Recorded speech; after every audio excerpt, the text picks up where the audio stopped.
Welcome. Welcome to SoFi Stadium, the home of the 2022 NFL champion Los Angeles Rams. Let's give it up for our hosts. Welcome to SoFi Stadium. On behalf of all of us who have put this event together, I want to say welcome. We are honored to have you here today at this amazing, awesome event. My name is David DeLuz, and I am the Deputy Director for Civil Rights at Caltrans, your state Department of Transportation, and it is my honor to serve as your MC for this morning's program. A couple of housekeeping items. It looks like most of you have had the opportunity to enjoy a cup of coffee or grab some continental breakfast. It's right there in the back. Additionally, there are bathrooms also past the food in the very back on the left-hand side. All of you should have a red wristband or some sort of wristband, so if you need to leave the venue or come back to the venue, you have the ability to do so. This is our second annual Disadvantaged Business Enterprise Summit. This is an important event because it is our opportunity to hear from you and to share all of the abundant opportunities that are available not only through Caltrans, but also through all of our partner agencies, particularly here in the Los Angeles area and in Southern California.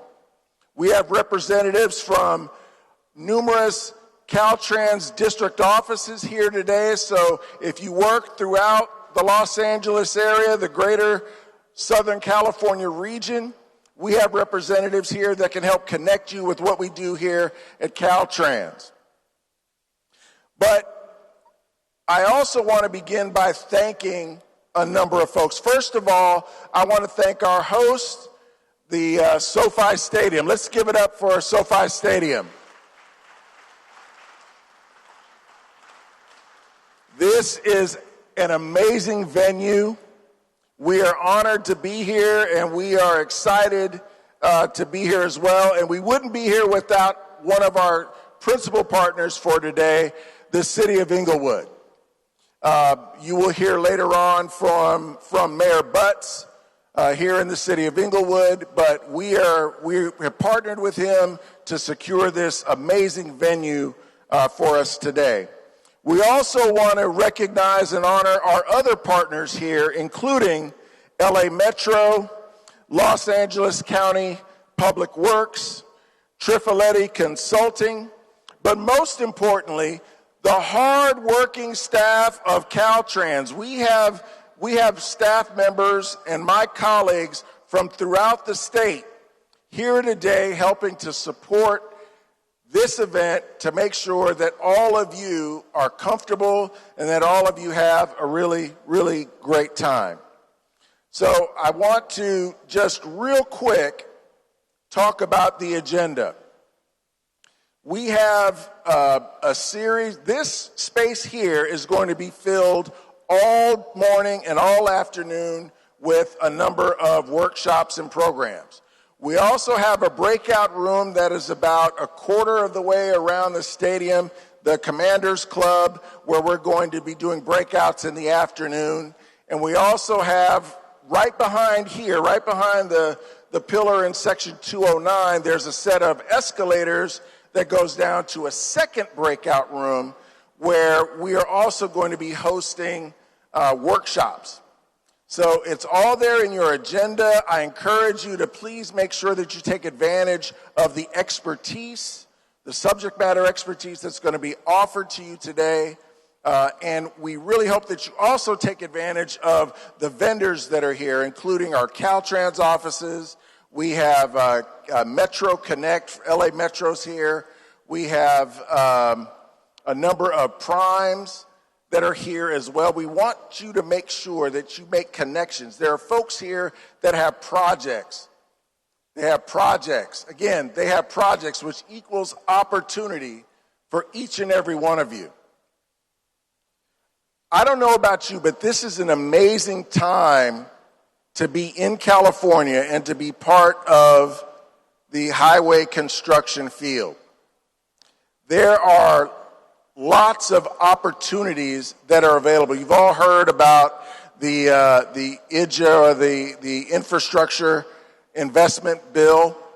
You've also heard about some of the initiatives that we're doing here in California, which we have speakers that are going to talk about Clean California. We have broadband rolling out. We have a significant bridge building set of projects. We can't do this alone. We have to do it in partnership with each and every one of you. So we're not here doing this out of some deep-seated sense of morality. We're doing this, quite honestly, because it's essential for us to be here, to partner with you, to listen to you, and find out what are the barriers that you're experiencing to partnering with Caltrans. What are your barriers? What are the opportunities that you see that we may not see? So we're going to spend some time today talking about not just us talking to you, but we want to hear from you about what you need from us in order for us to be better partners for you. So this is an opportunity for you to speak your truth, to speak your piece, and to share constructively about the opportunities that you see that we may be blind to, because we don't know everything. And we need to hear from you. And this is a great opportunity for us to hear from firms like you, from professionals with your experience, with your background about how we are as a partner. So we want to hear from you. And it's important that you also take advantage of the opportunities to hear about what's available out there for you. We have resources here today that can help you be better as a company. And we want you to take advantage of that. So this is a two-way opportunity. This is a give and take opportunity for all of us. So it is my hope that we learn about you just as much as you learn about us. So without further ado, part of my job is to introduce our welcoming speakers, and it is my sincere honor to introduce our first speaker, who is our CalSTA Secretary, Mr. Tokes Amashakan.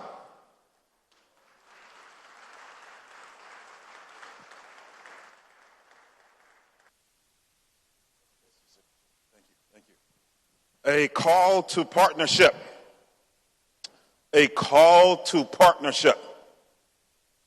A commitment to partnership. That's what this day is about. A commitment to partnership. And I'm intentionally saying partnership, not a call to action, because a call to action means we're hoping that you just take a step. But today is about going beyond just taking a step. A partnership connotes two or more people or entities coming together to mutually agree on goals moving forward. That's what a partnership is. And so that's what this morning is about. That's what today is about. But before I get into a little bit of the comments I have, I want to recognize a few people as well this morning. This time, well, it's probably been about 9 months. 9 months ago, I was on a bus here in Inglewood, actually touring the stadium. And as we were touring it, I had a conversation with Mayor Butts, and I said, wouldn't it be great if we could host small businesses from across the state in this particular stadium. And Mayor Butts said, absolutely, we can make that happen. We'll work on making that happen. And here we are roughly 9 months later, all of us are here. So I want to thank Mayor Butts. I don't think he's here in the room, but please give Mayor Butts a hand in the city of Inglewood. He's delivered on that promise to allow us as a state to host an event here at the stadium. So thank you to him. But also on that bus, that particular day, sitting next to me as we were having this conversation about possibly hosting this DBE summit here, was the district director of Caltrans, District 7 director of Caltrans over LA. And the governor has since promoted that person. You all know him as Tony Tavares. He's promoted him to be the director, statewide director of Caltrans, my old prior responsibility. Tony Tavares, please stand. If you don't know him, please get to know him. He's got a big responsibility. You got small shoes to fill. You're going to do good. But I'm excited for Tony and this new responsibility to lead us at the Department of Transportation. Thank you, Tony. But also here is my former chief deputy, person who was helping me along the way, the COO running the department, Mike Keever, if you don't mind standing and waving at everybody. Mike's embarrassed. Mike's like, you don't have to do that. But Mike, thank you again. Mike's committed to these issues. I know for a fact he's committed to these issues and helping them make them happen. And the guy who spoke just before me, who introduced me, David DeLuce, he's been the civil rights director for 2.5 years now, David? 2 years. 2 years. He's got a very, very hard job. I gave him a very hard time in my entire tenure there, but David's been working hard to deliver on this front. Please give David a hand for all the hard work that he's been doing. He and his team helped organize and made today happen. So thank you, David. And to Team Caltrans in the room, wave wherever you are. Team Caltrans, wave. Yeah, all in the back. Thank you, guys. A true commitment from them as well to make a day like today happen. So the commitment to partnership, this call to partnership that I'm asking everybody in the room for, it can only happen with, I think, 3 important things to keep in mind. Number one, I want to clarify or inform you about the opportunities that exist. The opportunities that exist in California today. They are vast opportunities. Also want to inform you about the actions that we have taken. The actions that we have taken to set things up for a day like today. To make this growing area, to increase the opportunities there. And finally, sort of the state of partnering, the state of those opportunities at Caltrans and several of the other departments that are under the CalSTA umbrella at the state. Number one, David alluded to this. As far as the opportunities go in the state, there's never been in the history of this state, never, as many opportunities that exist right now for you, small business owners, to partner with state government and the federal government. There's never been. And there's never been more money than exists right now. From a policy standpoint and funding standpoint, it's an unprecedented time. Some of the federal opportunities. President Biden, when he signed IDJA into place, over the next 5 years, Caltrans is going to get $40 billion. $40 billion over the next 5 years to build everything from the highway system, bridges, work on transit, work on airports, electric vehicle infrastructure, on and on and on. $8 billion a year in federal money, excluding any state money, over the next 5 years. So the opportunity from the federal government standpoint is vast. SB 1, Some of you are familiar and remember SB1 from 2017. From 2017, $5 billion a year come into the state of California from all of us when we pay our gas tax.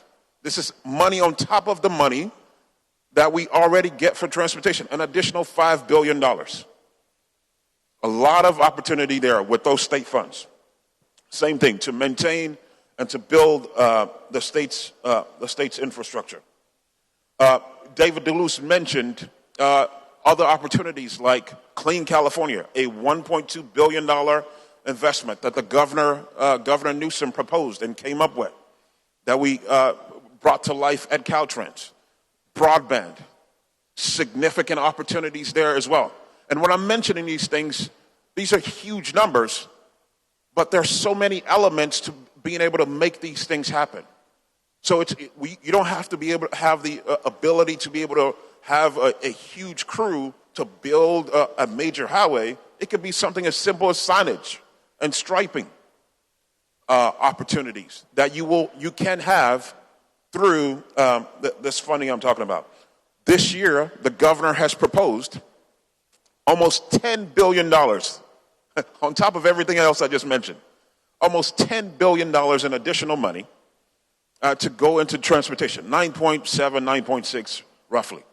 $2.3 billion specifically to help the supply chain challenge that we have not too far away from here at the ports of Long Beach and the ports in Inglewood. Money for transit as well, money for zero-emission vehicles. Also, again, the infrastructure related to that as a part of that additional $10 billion.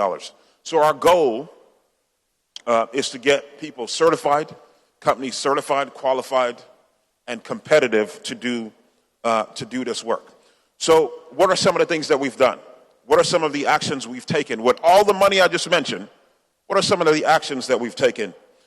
David and his team did a disparity study at some point last year. Our goal now is 22.2%. 22.2% of any contract that has federal money in it, our goal overall for the state is for 22.2% of that money to go to disadvantaged businesses in the state. That's the highest number that it's ever been in this state's history. That's the highest, 22.2%. So nearly a quarter of all the money. Some of the other actions. We've come up with a small business only program for contracts under $330,000. Small business only opportunity. Our state has not been short of emergencies. We've had a lot of emergencies. We've also set up specifically a small business firm utilization for emergency contract work. Another important step. An overall goal for a small business goal of 35% for all state funded projects. So the federal is 22.2%, federally 35%. That's our goal of every state contract. We're hoping we get to that level, to that number. So there's several opportunities as far as the actions that we've taken. Now, finally, the state of partnering. I mentioned three things. State of partnering. Where do we stand? And this is where we need you. To David's point, we're not just doing this out of the kindness of our heart. We actually need you.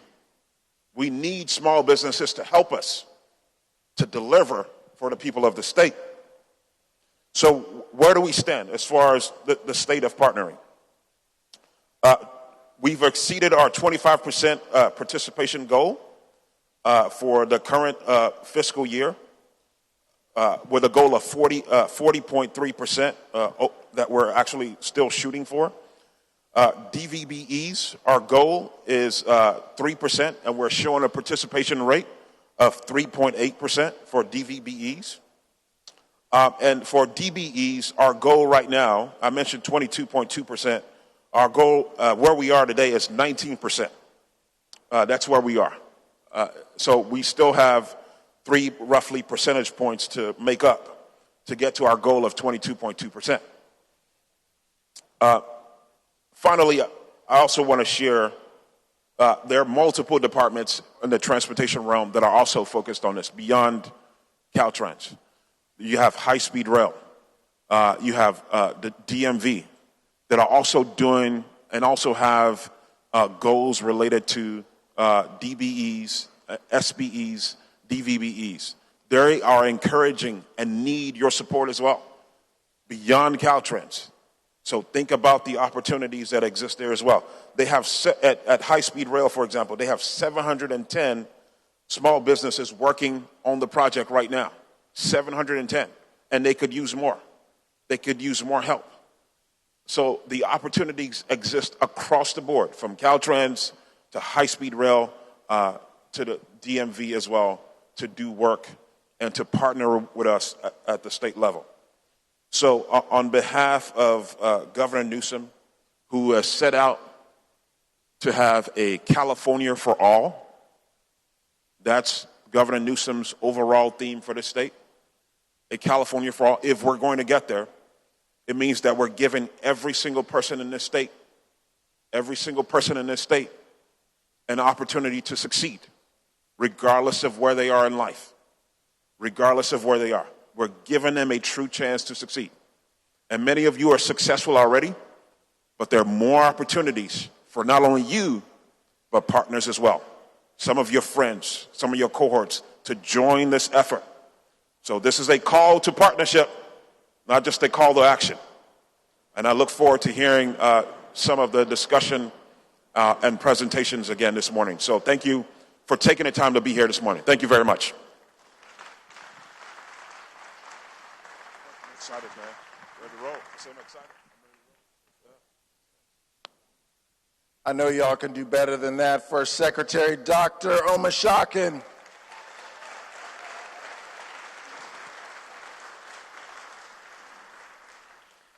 That man has single-handedly lit a fire under the entire state of California for infrastructure and transportation. We are lucky to have him. And so I want to make sure that if you get a chance to say hello to him and touch base with him, he will infect you, not with COVID, he will infect you with the same passion and excitement for what we can accomplish as a state together, working together. And I think his call to partnership, I think, is critical, because that's exactly what we're trying to level set here. This is not an opportunity for us to give a handout, but this is an opportunity for us to invite you in and have you be true and equal partners in accomplishing the task of rebuilding California and putting California back on the road again, to make sure that if it rides, if it floats or it flies, we want to make sure that every Californian has a stake in making sure that we build that infrastructure so we can continue to be the economic engine, not only for the nation, but for the world. Tokes did a brief introduction, and I'm going to not stand in the way of this gentleman coming to the stage any longer. We're going to have our current District 7 director and our new incoming Caltrans director, Mr. Tony Tavares, to come to the stage.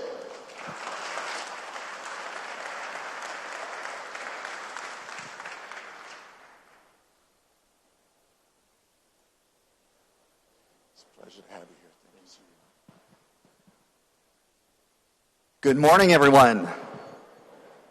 Well, it is quite an honor and a privilege for me to be here this morning and to speak with all of you and welcome you to SoFi Stadium, welcome you to our second DBE Summit.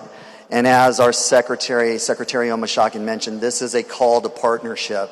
That should be the theme of today's message for this DBE Summit. As mentioned, I'm Tony Tavares. I'm currently the District 7 Director and the incoming Caltrans Director, and that is quite an honor for me to have been selected by Governor Newsom to lead Caltrans over the next 4+ years, and I'm excited to be doing that.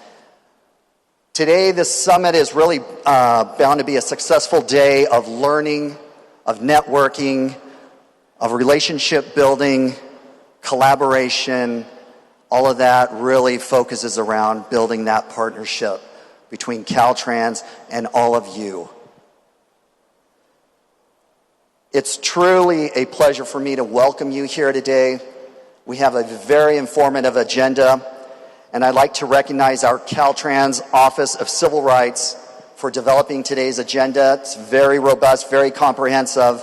I'd also like to take an opportunity to recognize some of our partners that helped bring today's summit here to SoFi and bring all of us together. My good friend and person I really look up to as well, the Honorable Mayor Butts and the City of Inglewood, the Los Angeles County Department of Public Works, the Los Angeles Metropolitan Transportation Authority, LA Metro. I want to thank them for helping bring this DBE Summit here today. As mentioned, today's focus is really about learning about the opportunities at Caltrans, about what type of opportunities the Caltrans Disadvantaged Business Enterprise Program, how it supports small businesses, how it can help you take part in much of this funding that's coming to California, much of the projects, much of the commodity contracts that will be let by Caltrans and other state agencies. I encourage you to take the time, learn about the Caltrans DBE certification process for yourself and for your business. After today's diverse workshop agenda, please take action. If you're not already a DBE certified business, please make the commitment to become a DBE certified business. At Caltrans, we are focused and centered around people. That's very important. Our focus is on people and how being focused on people guides every decision we make. Caltrans is working with our partners, both in the public and the private sector, to create a regional multimodal transportation system based on safety, based on equity, and based on climate action. And we support small businesses in the procurement and contracting, and we strive to assist all of you and your businesses in developing stronger partnerships, relationships with our contractors and with the people in the business community. Later this afternoon, I hope you'll join David DeLuce, our Caltrans Chief Deputy Director, Mike Keever, and myself on a question and answer panel. I hope you'll join us and bring your questions, your comments, and feedback on how Caltrans can increase the competitiveness with our small business community, how we can increase and enhance the trust between our government organization and all of you, and how we can ensure that you have an opportunity to find success in these contracts as well. Our goal is to see each of you and your companies join Caltrans on the many transportation opportunities that are ahead in the coming year. So with that, again, I want to welcome you to SoFi. Welcome to our second DBE Summit. And thank you for participating. Thank you for being here. And I look forward to getting to know many of you throughout the day. Thank you very much.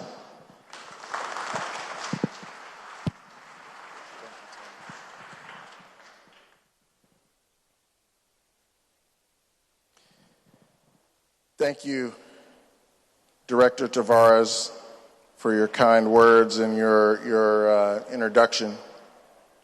Next up, we want to introduce one of our other important partners, representing the Federal Highway Administration. We have Mr. Randy Warden, who's the Acting Deputy Division Administrator for the state of California, to bring some opening remarks regarding the DBE program. You guys can do better than that.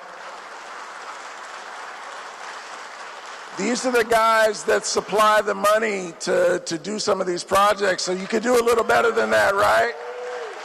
There you go. I warmed them up for you, Randy. Yes, you did. Yes, you did. So good morning. My name is Randy Ward, as David said. I'm the acting deputy division administrator here in the California division. I'm actually on loan to California from Rhode Island. Going to be here through the rest of the summer. Very happy to be here. Sure. Sorry about that. Hopefully this is better. I'm here from the summer, through the summer. I'm from the Rhode Island division, actually. So this is quite an opportunity for me to be here, to see the enthusiasm, to see the passion for the program. I spent a few minutes this morning talking to some of the Caltrans folks. It's obvious they care about the program. Just like my agency, we care about the program. So thank you for allowing me to be here today. Indeed, an important topic.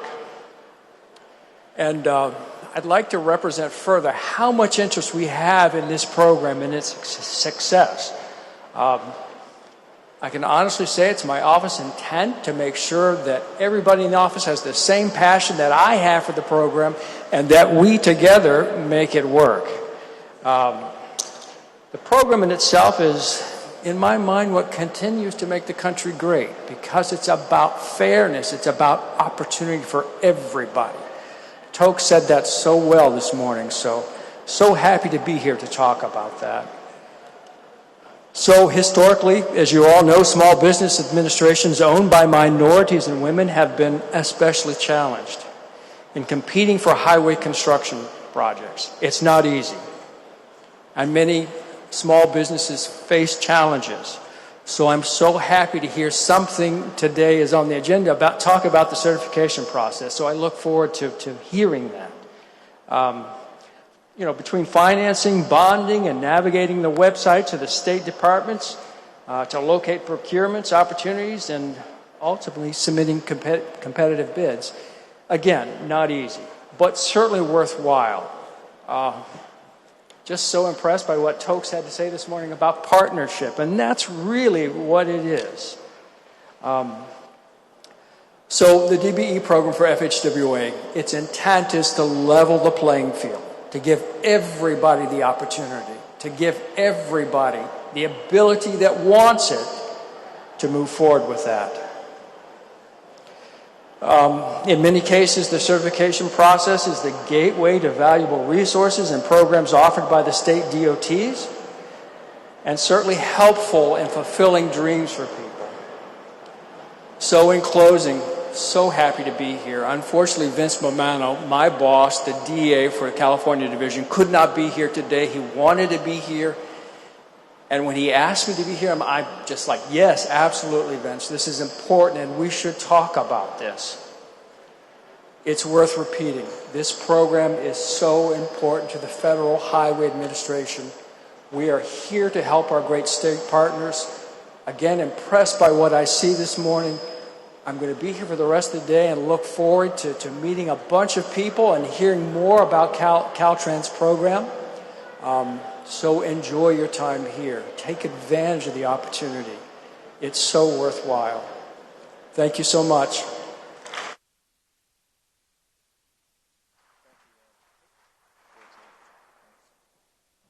All right.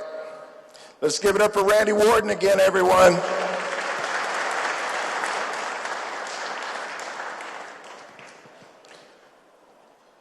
Our final speaker before we kick off the main part of our program, Mr. Michael Keever, who is the Chief Deputy Director for Caltrans. Now, this is an important position. Michael helps keep the trains running on time. He's a great Californian. He's a great friend to small business, and he's someone that I hope all of you shake his hand and get to meet him today while he's here. With that, Michael, welcome to the show.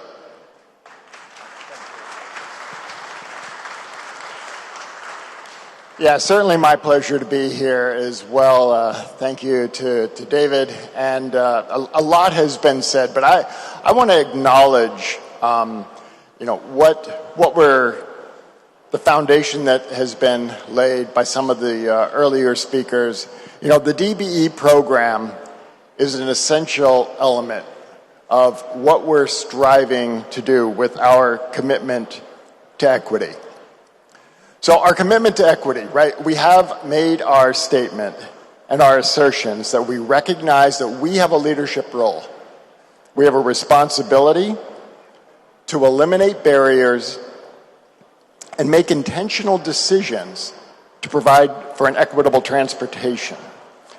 And so there was earlier remarks about Secretary Omashakin, then Director Omashakin, when he came in, the infectious passion he has for this. And I will say that he has created that spark. He has been a leader in this area. But I've also worked for Caltrans for over 30 years, and I will say he has tapped into an existing vein of people that are excited, that feel that passion, that want to take these things forward.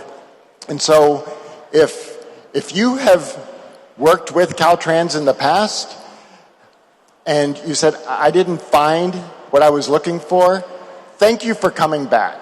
Thank you for taking another look to work with us and striving to create this partnership going forward, to find ways to create that fair and equitable and sharing partnership to do good things for everybody.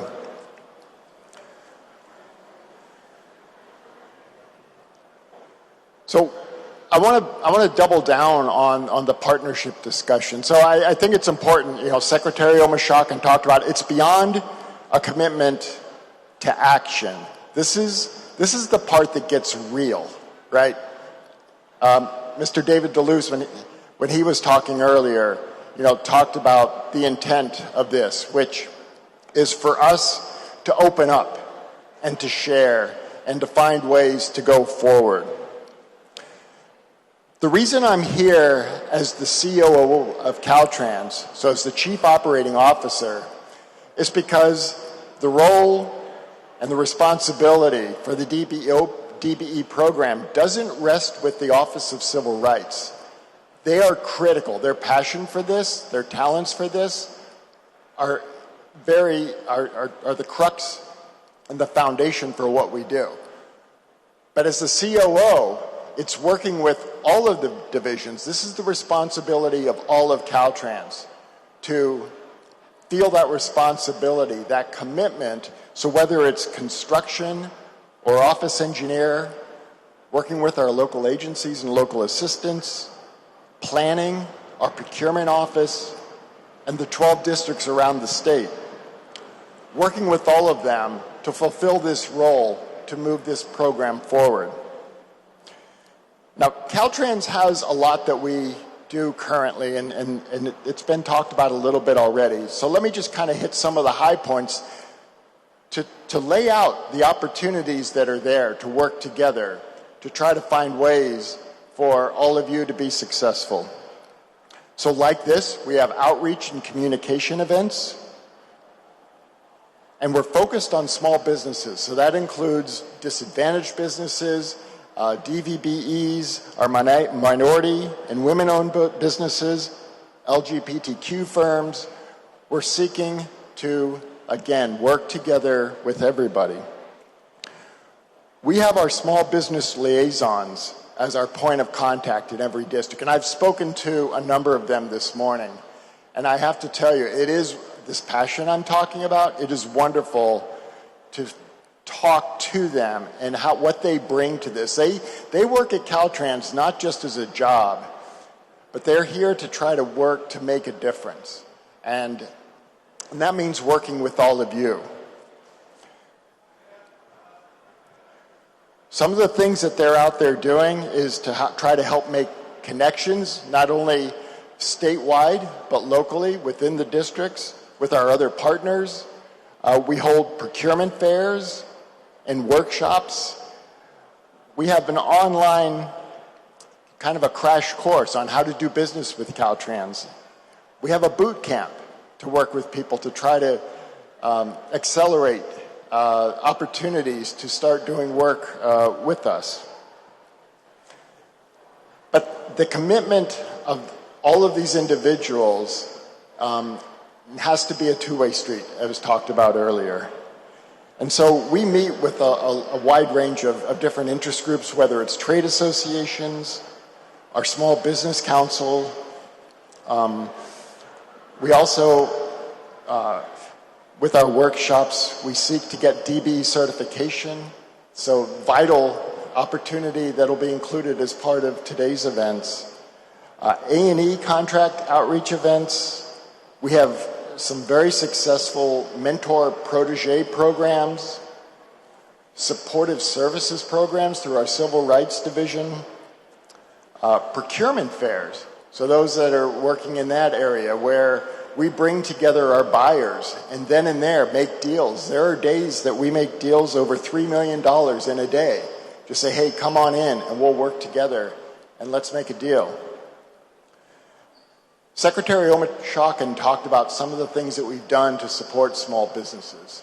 So having a small business option for our contracts, our smaller minor B contracts, focusing on small businesses only, our emergency contracts.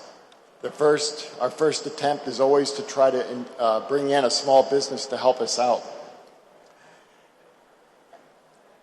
And we're talking about the opportunity. So this year so far, through the federal fiscal year, Secretary Omishakin talked about we have continued to make progress in the amount of DBE participation that we have in our contracts. So just to give you a scale, since October, when the federal fiscal year began, we tracked this data, more than $2.2 billion of construction projects have been awarded, and that includes $422 million to social and economically disadvantaged businesses.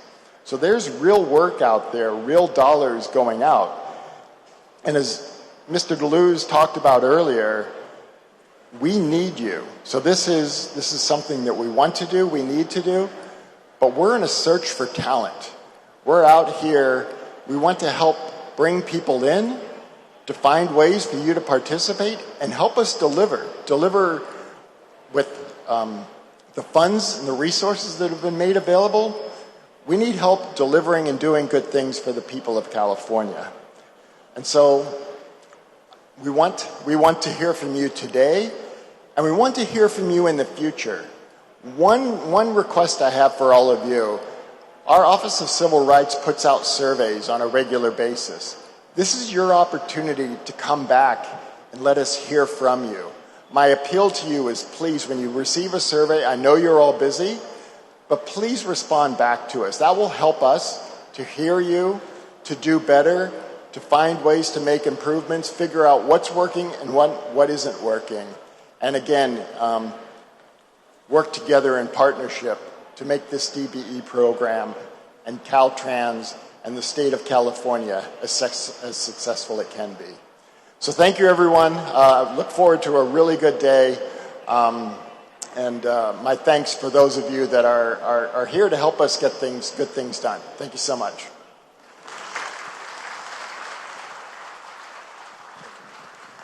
Mike Keever, ladies and gentlemen. Okay, now we are getting into the meat of the program. This is your opportunity to speak to us. You have our federal operating administrator here. You have our agency secretary here. You have our director and our chief deputy director here to hear from you. This is an opportunity for disadvantaged business enterprises or those that wish to become disadvantaged business enterprises to share with us your hopes, your concerns, your challenges that you face with trying to work with Caltrans. This is your opportunity to share with us so that we can learn. You know, we've been doing this, I think, for the last couple of years because we had to do our disparity study. Part of the culture that Dr. Omishakin has laid out for us is that we need to be customer oriented. We need to be focused on our stakeholders and our partners and hearing from them and learning from them about how we can be better partners. These are our projects. They're actually the projects of the people of the state of California. And you all are people of the state of California, so you have a right and a responsibility to participate. And we need to make sure that we're not making it more difficult than it needs to be. So this is an opportunity for about the next hour and 20 minutes for us to hear from you. So if you're a DBE or you're interested in becoming a DBE, you've tried to work with Caltrans or you are working with Caltrans, we want to hear from you. We have our staff that have microphones that will be available to you as we acknowledge you. You'll be able to speak up and share with us your concerns, your hopes, and the opportunities that you see working with Caltrans. But before we do that, we do have one more speaker. And we are honored today to have Mr. Derek Smith, who is the CEO of Marinship Development Interest. And Derek is one of California's most experienced African-American contractors specializing in civil and energy infrastructure construction, building, contracting, construction management, and real estate development. His firm, Marinship Development Interest, has over 30 years of building and heavy civil construction. They've completed over 500 projects in the Bay Area for both public and private clients. They've also worked as construction manager on several multi-billion-dollar infrastructure projects for the San Francisco Public Utilities Commission. They're currently working on a condominium development project in partnership with Lennar at the Hunters Point Shipyards, and also working on projects in San Francisco and Marin County focused on affordable housing. They are also, in the last 2 years, they've begun to focus on developing renewable energy assets, including solar, thermal, biogas, EV charging infrastructure, and battery storage. They're fully committed to helping the state of California achieve its goal of becoming 100% fossil fuel free and all renewable energy to stop climate change. That's a lot of work. That's a lot of success. But he started out from zero. He's a former 8A contractor. He moved into becoming a DBE, and as I said, he is one of the most successful African-American contractors in the state of California. And he's here to share a little bit about his journey. So especially for those of you that are just starting out, I want you to listen with an open mind, an attentive ear, and an open heart to hear about his journey, to hear about his experience working with Caltrans, working in public infrastructure, and I think it will be a great foundation for us to begin having a deeper conversation about how we can both work together a little bit better. So with that, it is my honor and my pleasure to bring to the stage Mr. Derek Smith.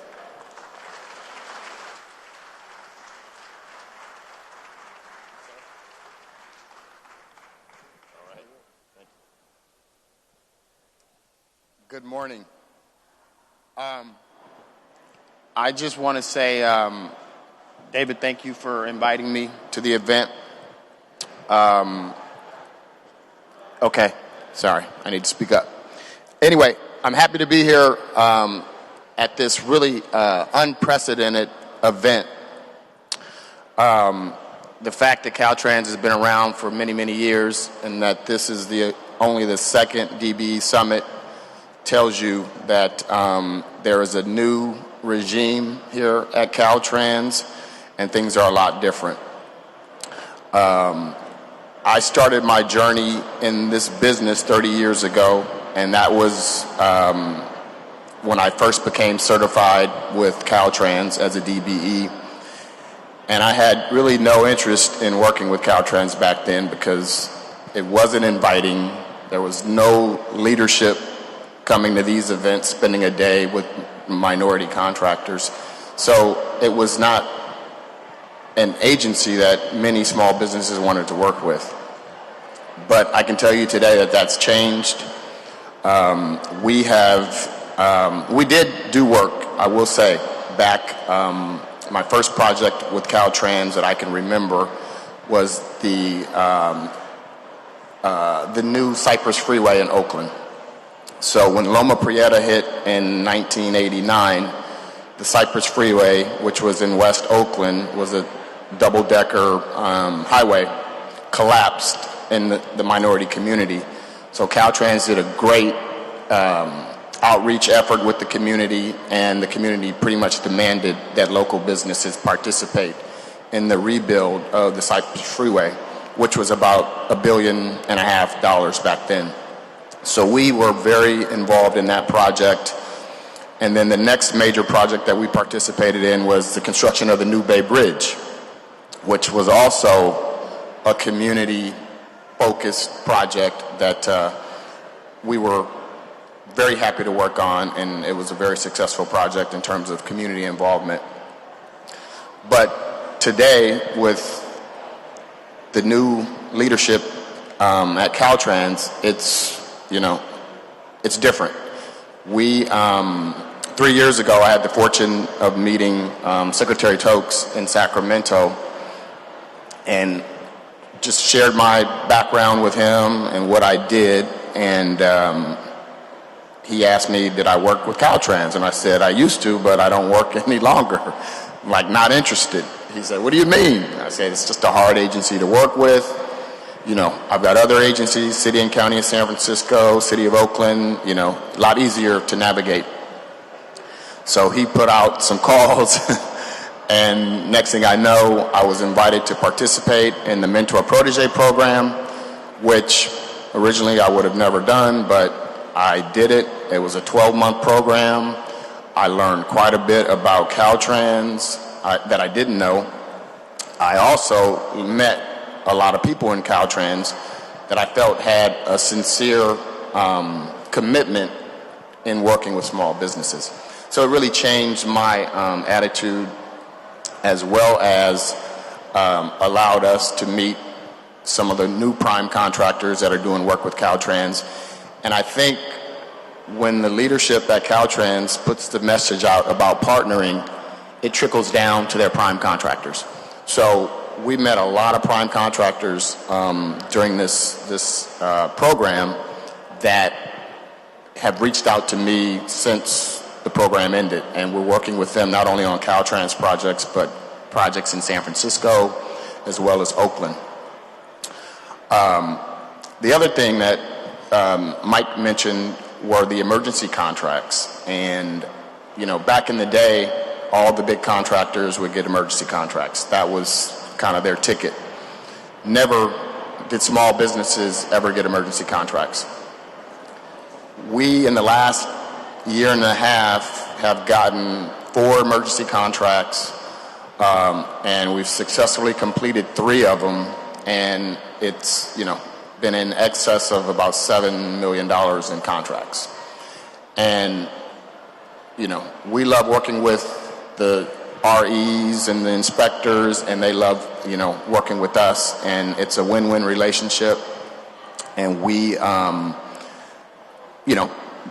it's a lot of work, and the paperwork is pretty complicated, but we figured it out. We have a great system, we've got a great team, and those opportunities now have allowed us to bid on contracts as prime contractor because we're comfortable with the paperwork and how Caltrans operates.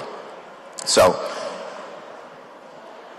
I think congratulations, Tony. I'm looking forward to working with you and your team, and I think we just keep this thing moving. There are many opportunities, and there are not enough of us to satisfy this 22% goal, which I think is very ambitious. But I think if there's a will, there's a way. And I think the more you guys welcome us in, the easier your job's going to be to make it a reality. And I wish there were other agencies in the state like DGS and the other folks that were doing these types of outreach events, because you guys are probably the biggest, but there are other agencies within the state that spend a lot of money and could do more when it comes to small business. I think that's it.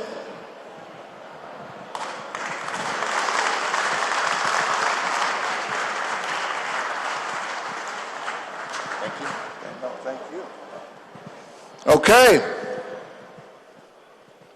Now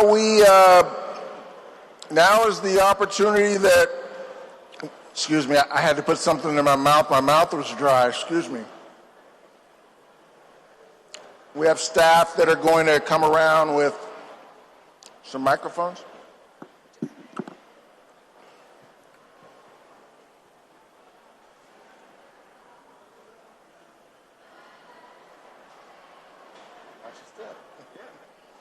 Okay.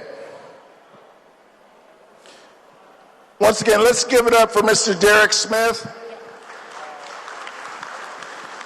He mentioned a number of important opportunities, including our mentor protege program, our emergency contracts opportunities, and most importantly, he talked about developing relationships across jurisdictions, across disciplines.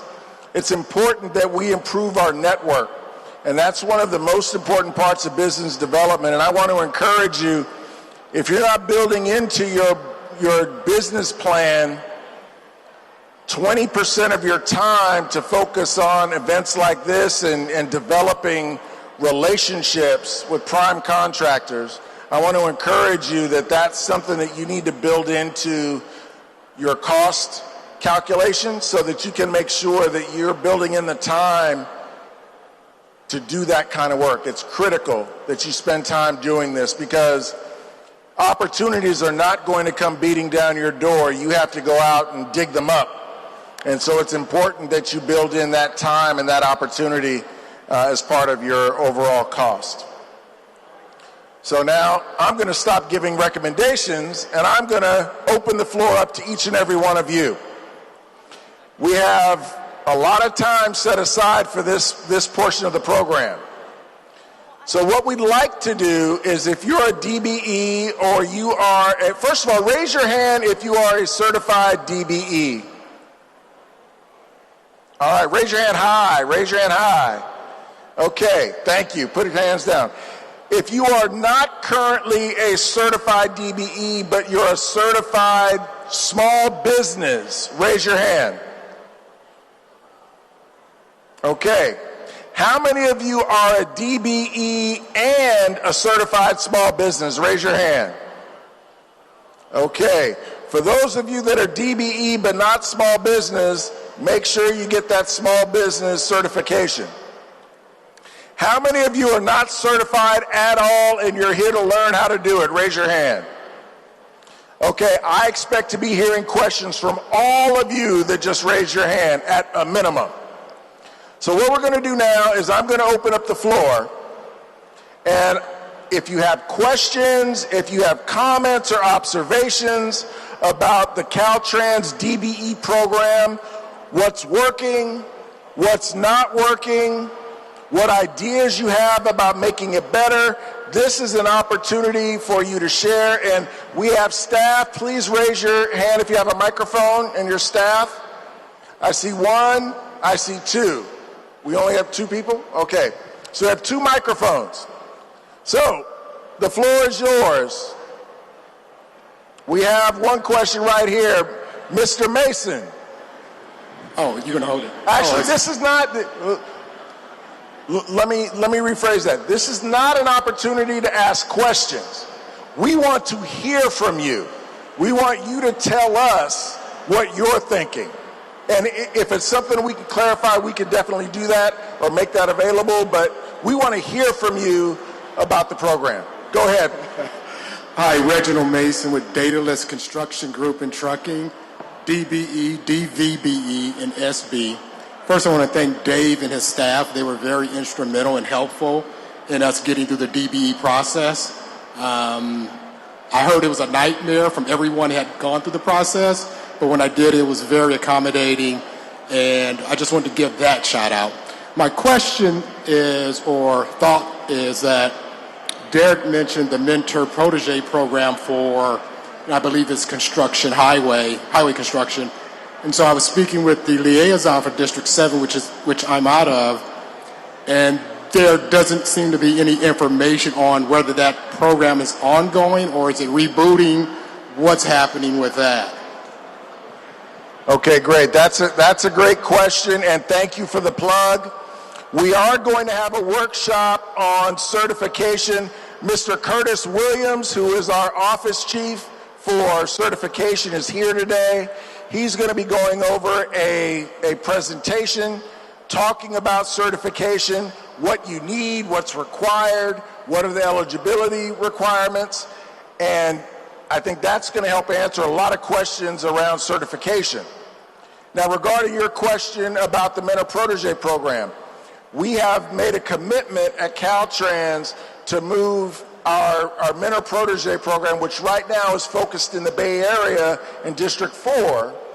As a matter of fact, Mr. Tony Tavares has made a commitment to bring it here to LA in District 7, but we also have a plan and an intent to make the Mentor Protege available statewide. So we are looking for firms to volunteer, to participate in that program, to make sure that we have enough mentors to go with the number of proteges that we anticipate want to participate in the program. So we have a commitment to roll out this program across the state over the next few years. So that's definitely part of our plan. Our next question, do we have any other? Okay, in the back, go ahead. First of all, I want to thank Toksama Shikin, Caltrans, and officials from the state for holding this event today and allowing us to be here and sharing this partnership. The reason why I'm speaking today, my name is Val Matale. The company's Falcon Construction, and we're a small business, disadvantaged business entity out here in Gardena, and we're a site concrete contractor, and also a graduate of the Caltrans Protege District 4. Even though we're a District 7 contractor, but, and I'll tell you, for you folks here who have no clue, like we were about 2 years ago, about being in the dark, about how to get involved with Caltrans, this program is going to really open up things for you. And you don't know how crucial it is. It has been for our business in terms of our growth. That does take a little time of chipping away at things, but it's going to get going. And so, anyways, I just wanted to thank the organization. As a protege graduate of 2020 or 2021, thank you so much. All right. Okay, we have a comment up here in the front. Good morning. I'm Nancy Underwood from Underwood General Engineering and Environmental Consulting Services, Inc. I have a General Engineering Class A and asbestos contractor license.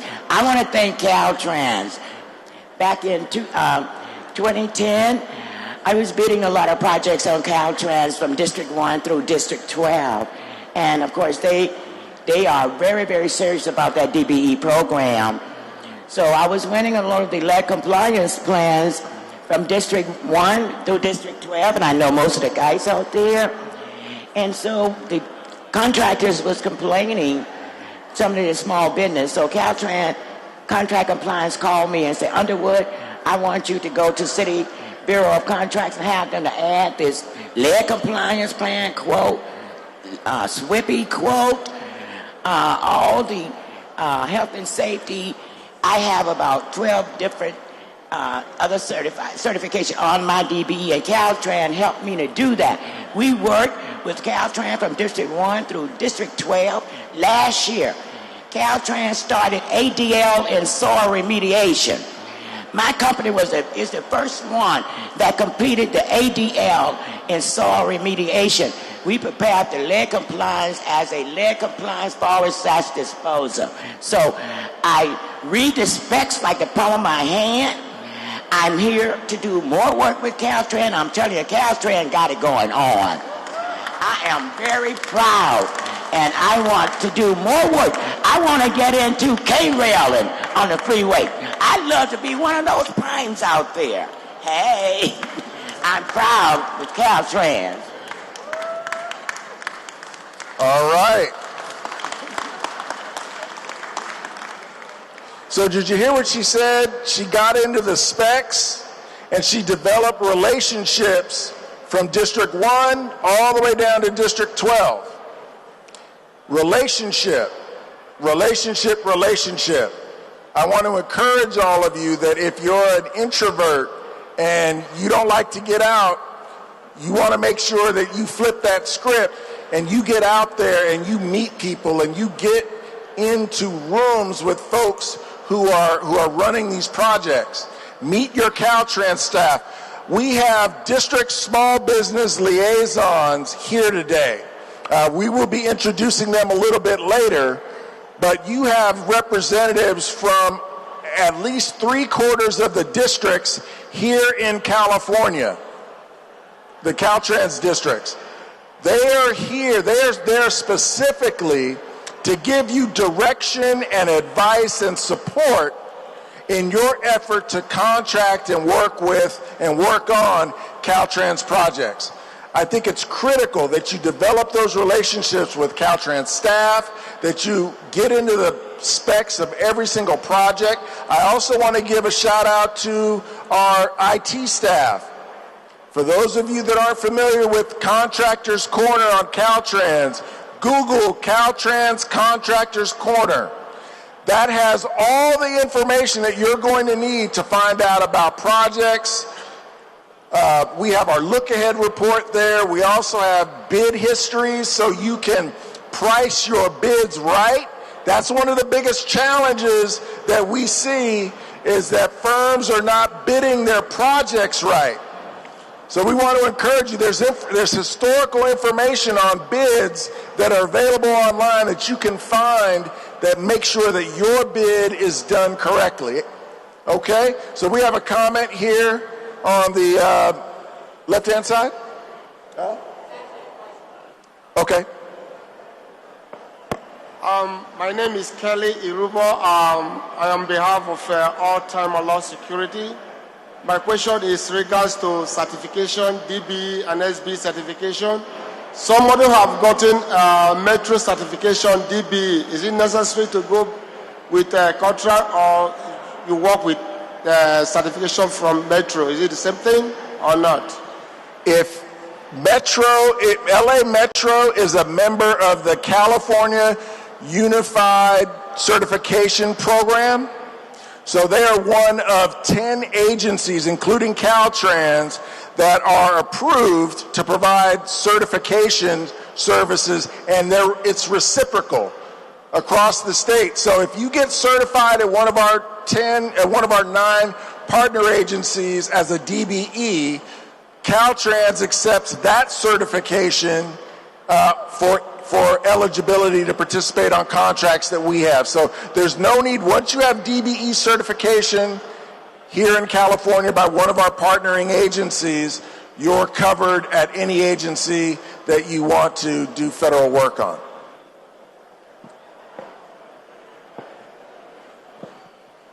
All right. Hello, I just want to say right here, she's going to tell you who she is, but this is one of our up-and-coming stars. Her first Caltrans contract was $37,000. First one? First one. Yeah. Now tell us how much your largest contract is. The largest Caltrans or the largest contract? The largest Caltrans right now is $584,000. That's the largest Caltrans project. So go ahead. We also have other projects with Metro as well, where we like transportation.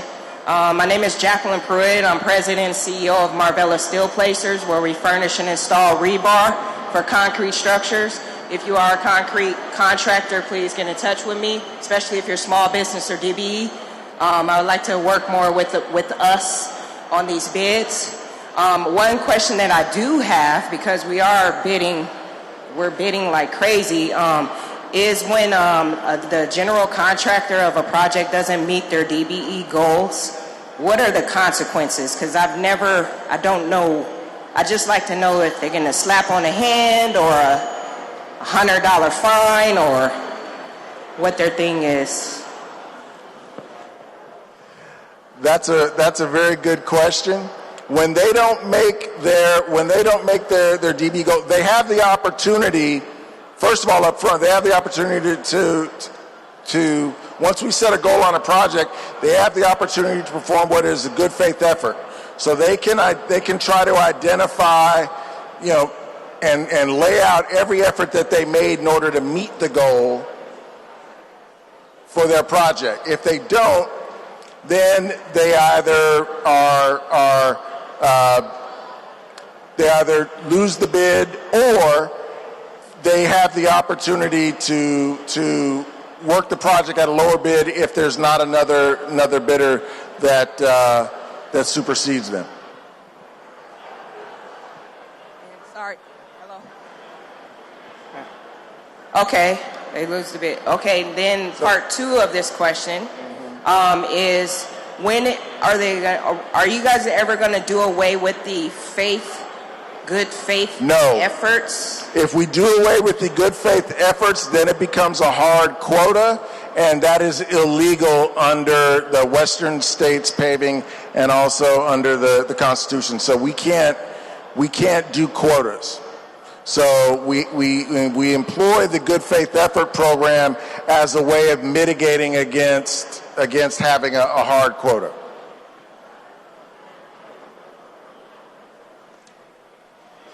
Hi, my name is Mario D'Souza, president of MJD Engineering. I'm out of Sacramento, and she brought up a good point. I'm here to kind of help and lobby about the good faith process.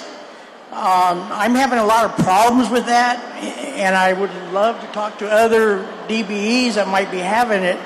I find it's hard to beat the prime's inside number. I do what they do. I do water mains and relocation of utility lines, and it's very hard to beat their number because most of the primes do what I do, and I'm sure other DBs have that same problem. So they solicit to me for bids, which I know they will never use me. Do they get to use that for good faith? I mean, I see a lot of issues with the good faith. I see a lot of loopholes, and be honest with you, I bid jobs that I know, even with my favorite, somebody that uses me, on one project, I was $300,000 lower, I know, and then I didn't get used, and even my own favorite prime used another big prime for the underground portion. And I see this a lot. I track everything, and I watch this. I feel it's a big problem. It's not for all trades. They meet their quota on traffic control, other lower trades.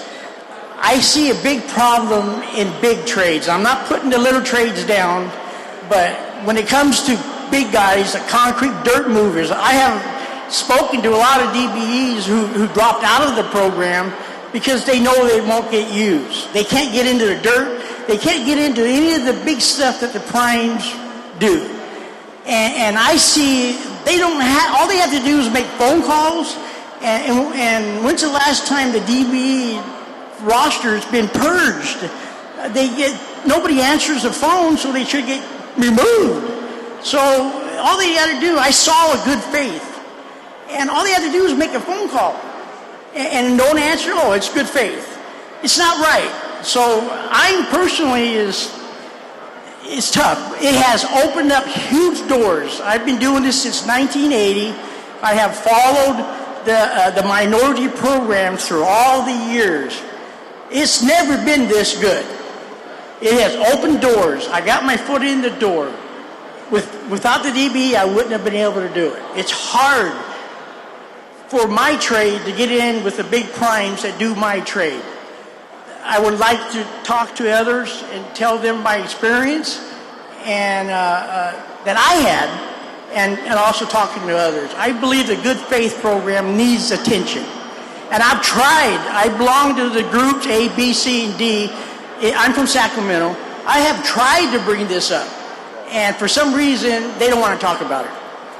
The last meeting, I got shut off. So I'm here for that. I'm here to lobby for a good faith that actually works. Thank you. Well, I encourage you to not give up the ghost. Continue to advocate and push for what you believe is a major concern. I can tell you that we are about to engage in a significant DBE rulemaking opportunity in the next several weeks. It's supposed to come out in the late spring. We're now the first day of summer, but we are anticipating a significant DBE rulemaking review process.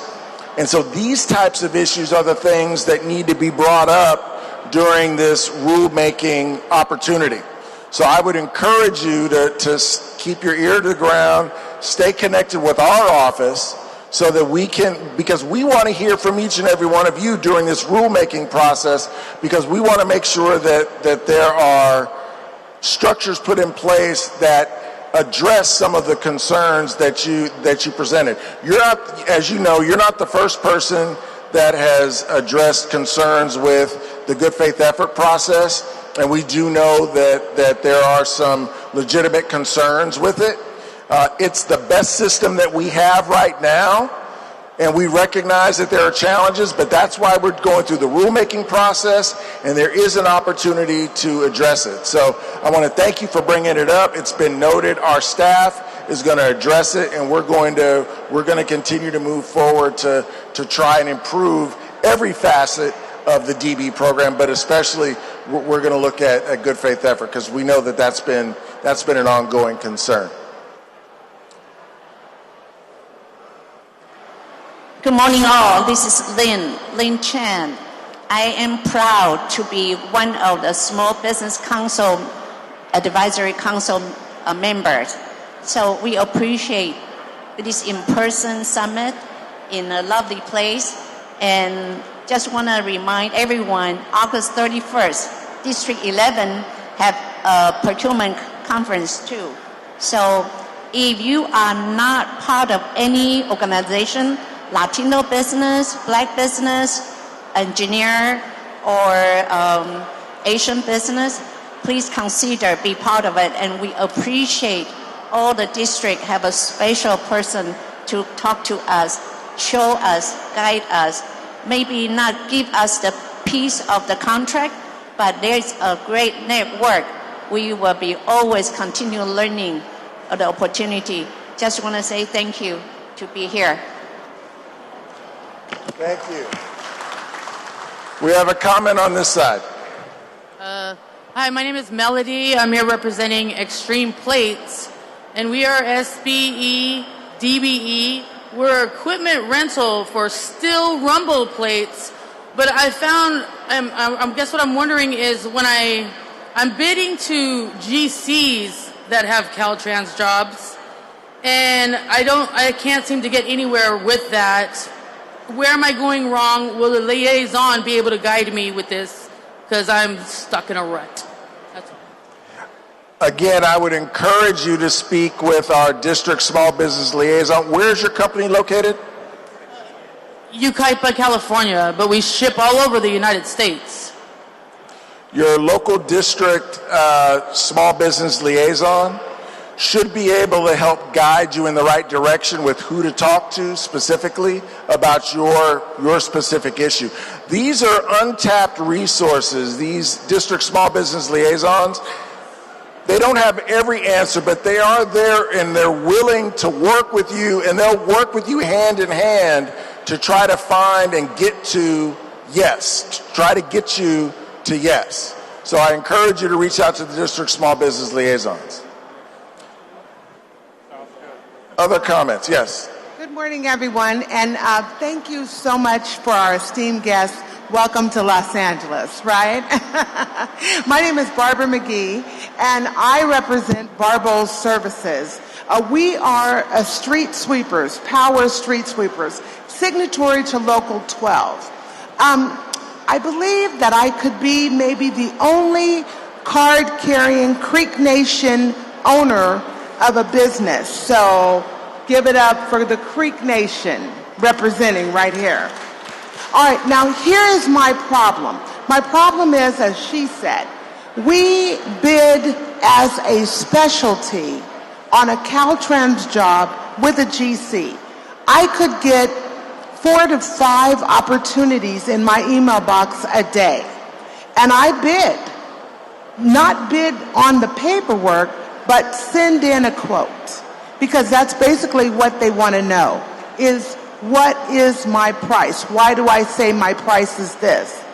But let me explain something to you. In order to be competitive, I don't know what everybody else's price is. That's number one. And number two, I'm signatory to the union. So they eat my steak while I eat my steak. I'm giving opportunities to people to work with us. They require me to work with certain employees in certain zip codes.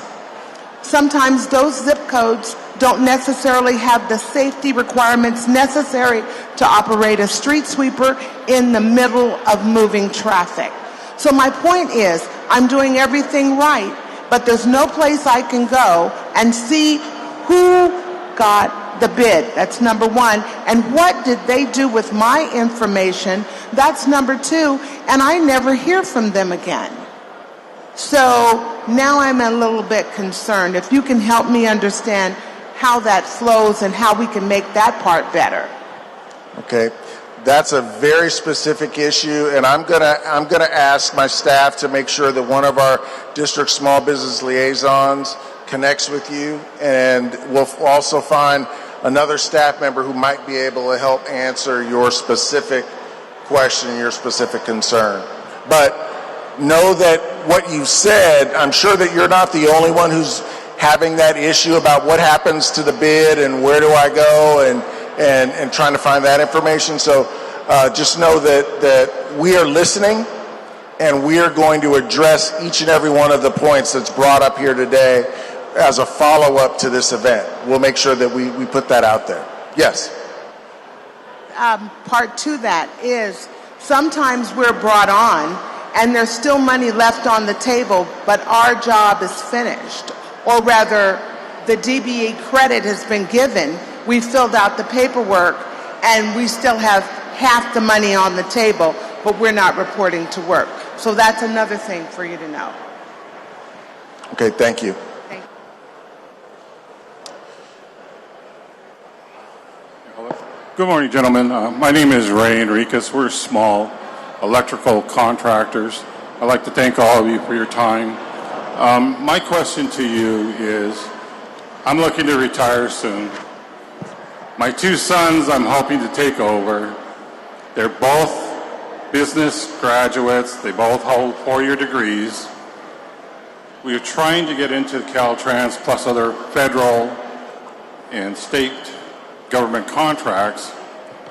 I give them a packet. They look at it and they say, what do we do with this? What help or what can I get them involved with to motivate them and to get them involved to become larger contractors than I was, which of course is anybody's hope for their children. Are there programs I could get them too involved in? I put them through college, so hopefully they can do something with it. So if I understand your question, you're saying you have college graduates and you're putting applications in front of them and they don't know what to do with them? It's tough for them to try to get in. I'm trying to see if there's any kind of, you're talking there's mentor programs they can get involved in, things of that nature where they can learn the paperwork, get motivated to be more involved in the procurements that are out there.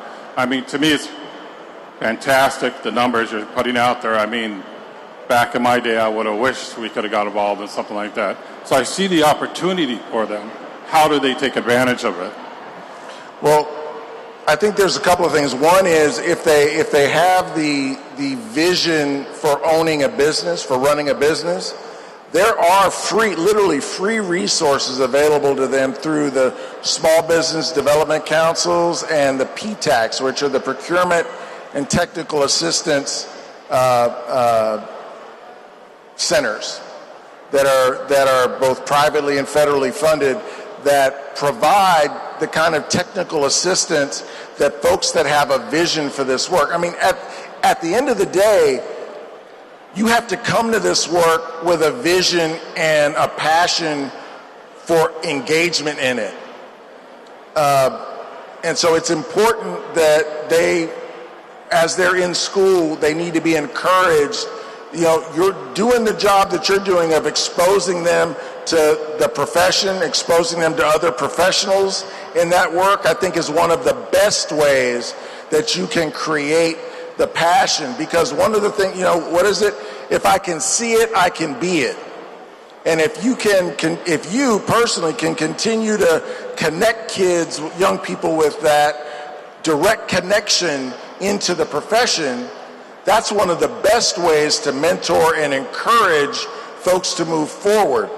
I think providing them with access to the free resources of the PTACs and the SBDCs, getting them into some of the professional associations. Many of the professional associations have student memberships. So,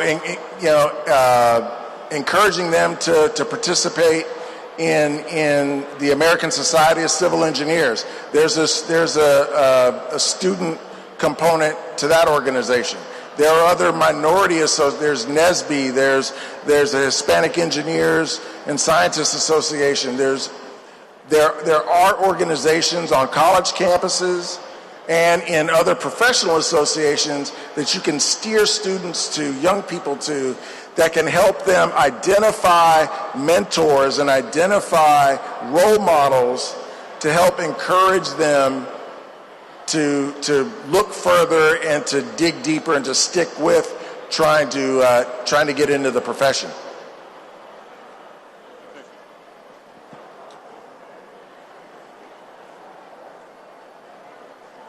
Good morning, and thank you guys for coming. So my name's Jose Corona. I'm the CEO for Sarusa Consulting. I'm more on the A&E side of the house. And so I don't have a question, I just have a general remark. Maybe something can happen. So I went through the DBE certification last year. I got turned down for some technical difficulties there. My concern is it takes a whole year to be able to reapply, and that's what I'm going through. So I'll be doing that in August. I was hoping there was a way that can change. So if someone gets turned down for something that I considered it minor, we don't have to wait a whole year to go through the process. That would be very much appreciative. In the meantime, there is a lot of work. And I need to reach out to my partners, and I thank them, the Jacobs, HNTBs, Arcadis, Parsons. I am a small company. They've been helping me tremendously. And they're pushing me to get my DBE. I did 20 years with Caltrans, Structures Construction. Tony, congratulations. I'm proud of you. I know you're going to do good.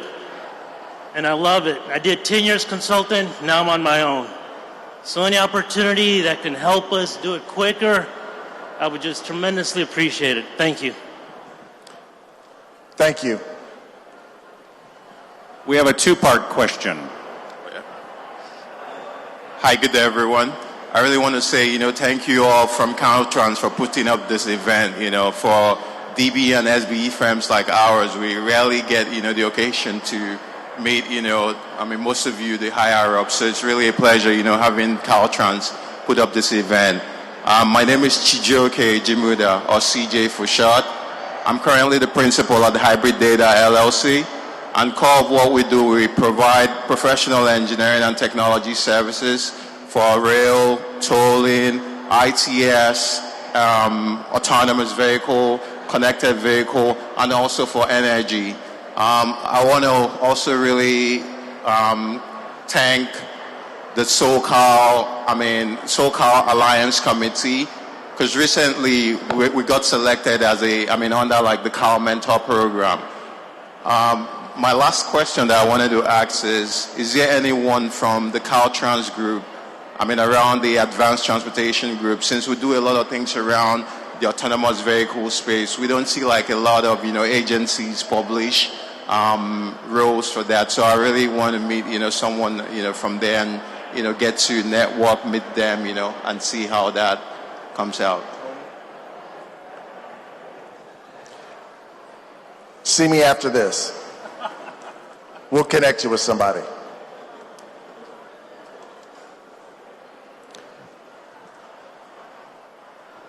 Any questions on this side of the room? One last. Nope.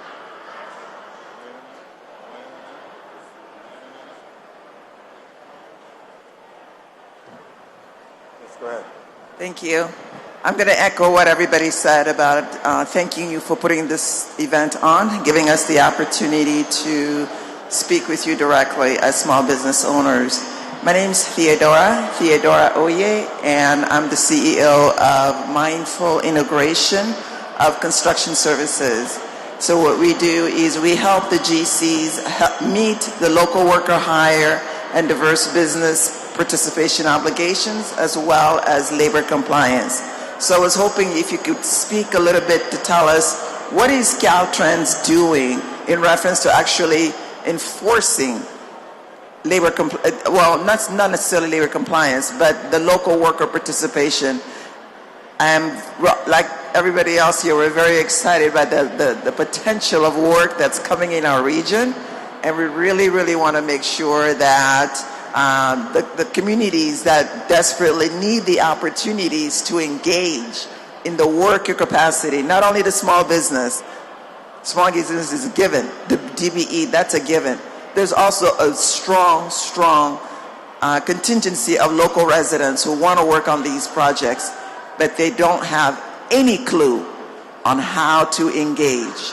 And many of the community-based organizations that help them, that champion them, that I work with to help the contractors, the GCs, and the subcontractors actually hire and sponsor them into the unions, none of us know the path to engagement on Caltrans projects. So can you help us with that? Thank you. Okay. Let me answer your question with one word: yes. Now, to expand on that, couple things. One, we fully acknowledge that we have not done our level best to enforce labor compliance, to enforce a number of other areas. But we're fixing that. We're looking at prompt payment. We're looking at return of retainage. We're looking at running tally. We're looking at good faith effort. We are looking to improve all of the efforts that have been mentioned here today and others that haven't been. Your issue about enforcement of labor compliance is something that we are definitely working on. Commercially useful function. Making sure that on our workforce side, making sure that the folks that are supposed to be working on projects are actually there and actually doing substantive work on those projects. Enforcement, I like to say this, enforcement is a 100-mile journey, and we're on mile 2. We are reworking our entire organization. We have commitments from the governor and the secretary and the director to make sure that we have the resources and the know-how to do our job and to do it more effectively. We're going to make sure that we're where we need to be, that we're getting the reports that we're supposed to get, and that we're able to act on those reports. But in order for us to be able to do that, we want to make sure that everybody is properly staffed, that they're properly trained, and making sure not just that they're finding every single red flag, but that they're helping people to get to where they need to be, not just penalizing and penalizing folks for not following the letter of the law, but making sure that they have the resources they need and the know-how to do the job right, and to do the job right the first time. So we made a commitment. It's part of my staff's commitment to make sure that on the enforcement side that we're doing our level best to make sure that the whole journey towards enforcement, which is identifying the problems, staffing up, training, communicating what the expectations are so that there's no ambiguity, there's no gray area, so folks understand what's expected of them, giving them the tools to make sure that they can effectively monitor their own selves and do what they're supposed to do, and then report out that information in the timely manner so that we can then monitor and enforce. And at that point, once we've done all that, then we can start talking about enforcement and penalizing people and trying to encourage the correct behavior and change behavior that is counter to the goal and mission of what we're trying to accomplish, particularly in the workforce area. So we've made a commitment there.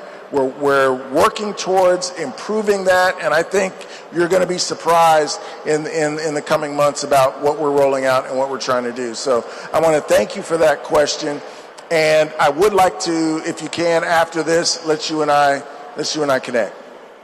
Okay? Thank you. All right, do we have any other questions? Any other comments?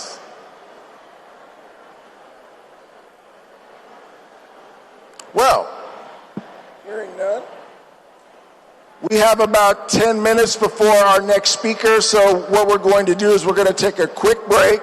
We're going to come back here at 11 o'clock when we hear from Mayor Butts from the City of Inglewood. Again, thank you very much.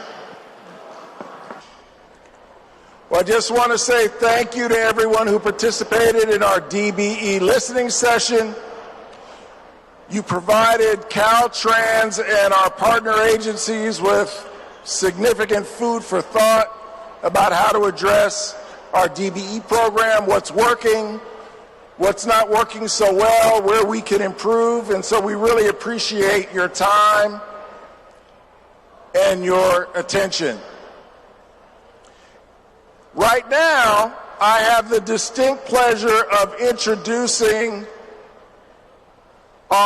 the mayor of our host city, the City of Inglewood, the distinguished Mayor Butts. Let's give him a round of applause, ladies and gentlemen.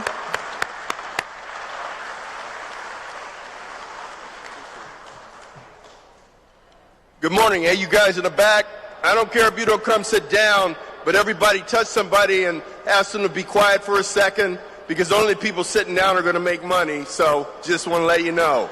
All right? So first of all, good morning and welcome to the literal City of Champions. Super Bowl 56 Rams, let's hear it for them.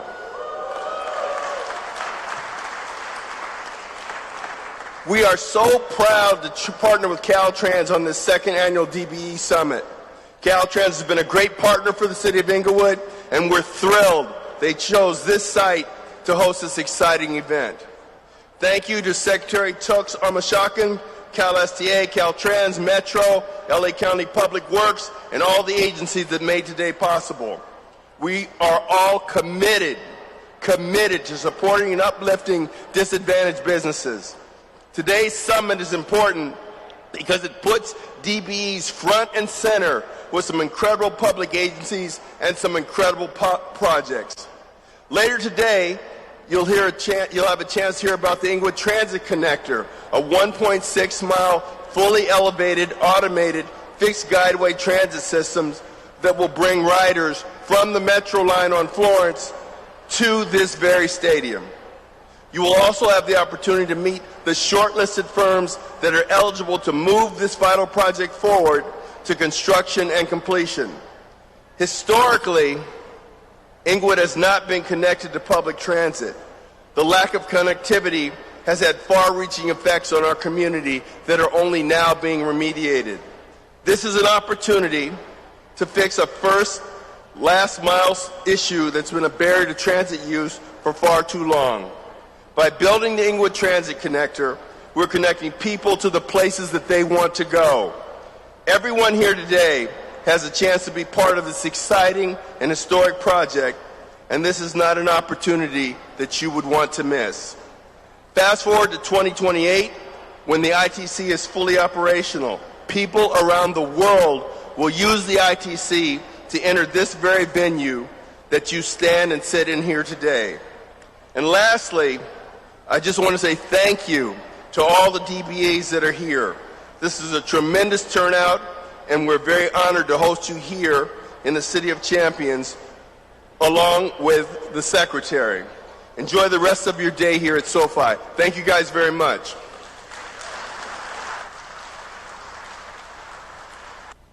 Okay, folks, next up, we have for you Mr. Enrique Gonzalez, Program Manager with the SoCal PTAC, and he's going to provide a presentation on how to identify opportunities and challenges as it relates to contracting with government agencies. Mr. Gonzalez.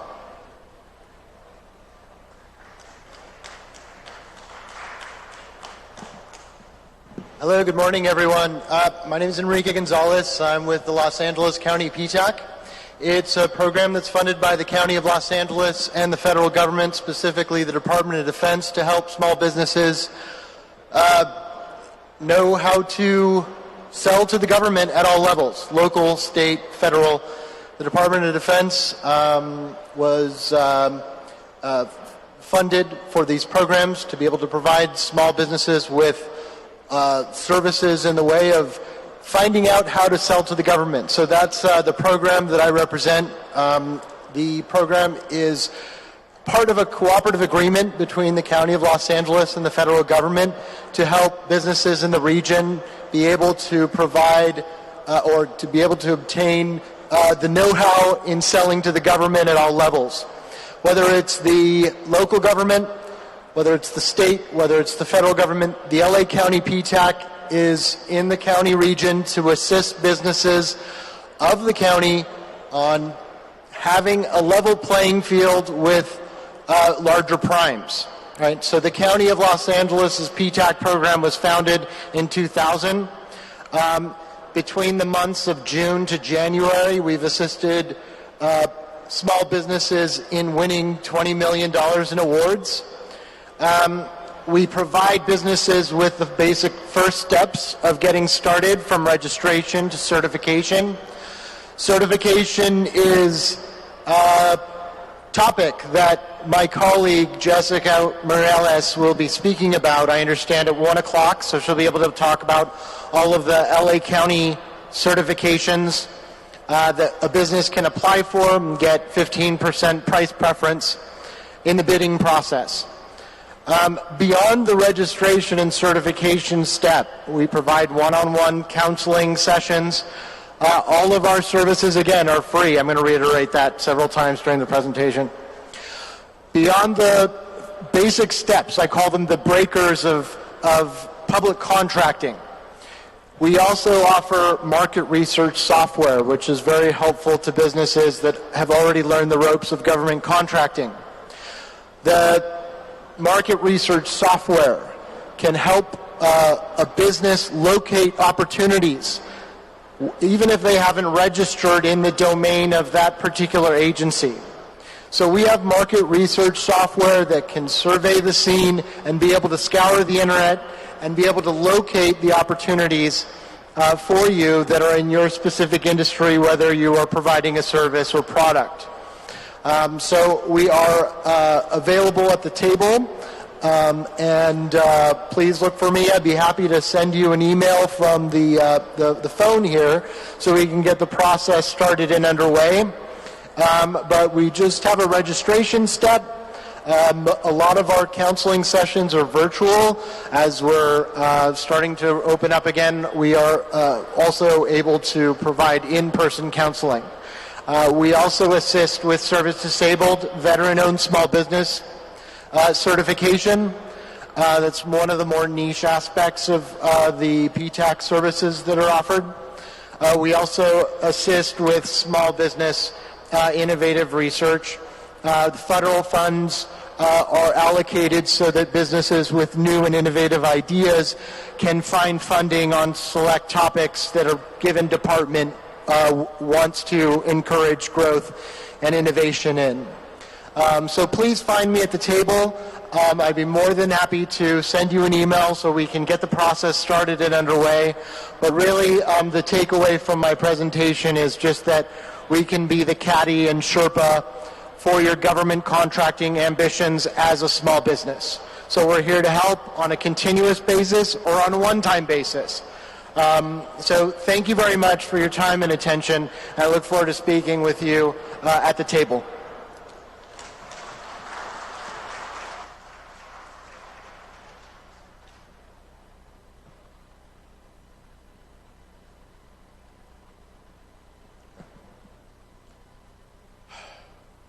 Okay. We have a little bit of a wrinkle in the program, and we are going to have Mr. Curtis Williams, who is Office Chief for the Office of Civil Rights and Certification, who's going to talk to you a little bit about the certification process.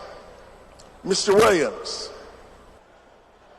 Okay, good morning, everyone. Again, my name is Curtis Williams. I'm the Office Chief of the Certification Branch for Caltrans Office of Civil Rights, and today we'll be talking a little bit about the Disadvantaged Business Enterprise Program along with the ACDB program, which we call the Airport Concession Disadvantaged Business Enterprise.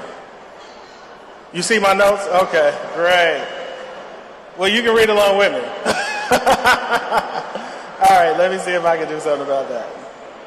So our objective today is to learn a little bit about what's required to become a DBE or ACDB firm. I'll give you an overview of the overall program. We're going to talk about the benefits of certification, the eligibility requirements, along with a lot of questions that come up and resources that are available to you. Okay, a DBE or ACDB business is a for-profit firm which is at least owned by 51% owned by one or more disadvantaged individuals. The management and daily business operations of the firm must be controlled by one or more of the socially or economically disadvantaged individuals who own the business. U.S. DOT defines socially and economically disadvantaged persons as any individual who has been subjected to racial or ethnic prejudice or cultural bias within American society because of his or her identity as members of a group and without regard to his or her individual qualities. The DBE program was established in 1983. This is a federally mandated program implemented by the U.S. Congress with three primary DOT operating administrations.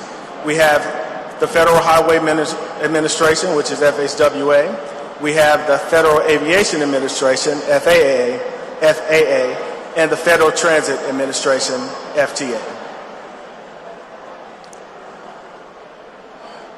So there are several objectives of the DBE program.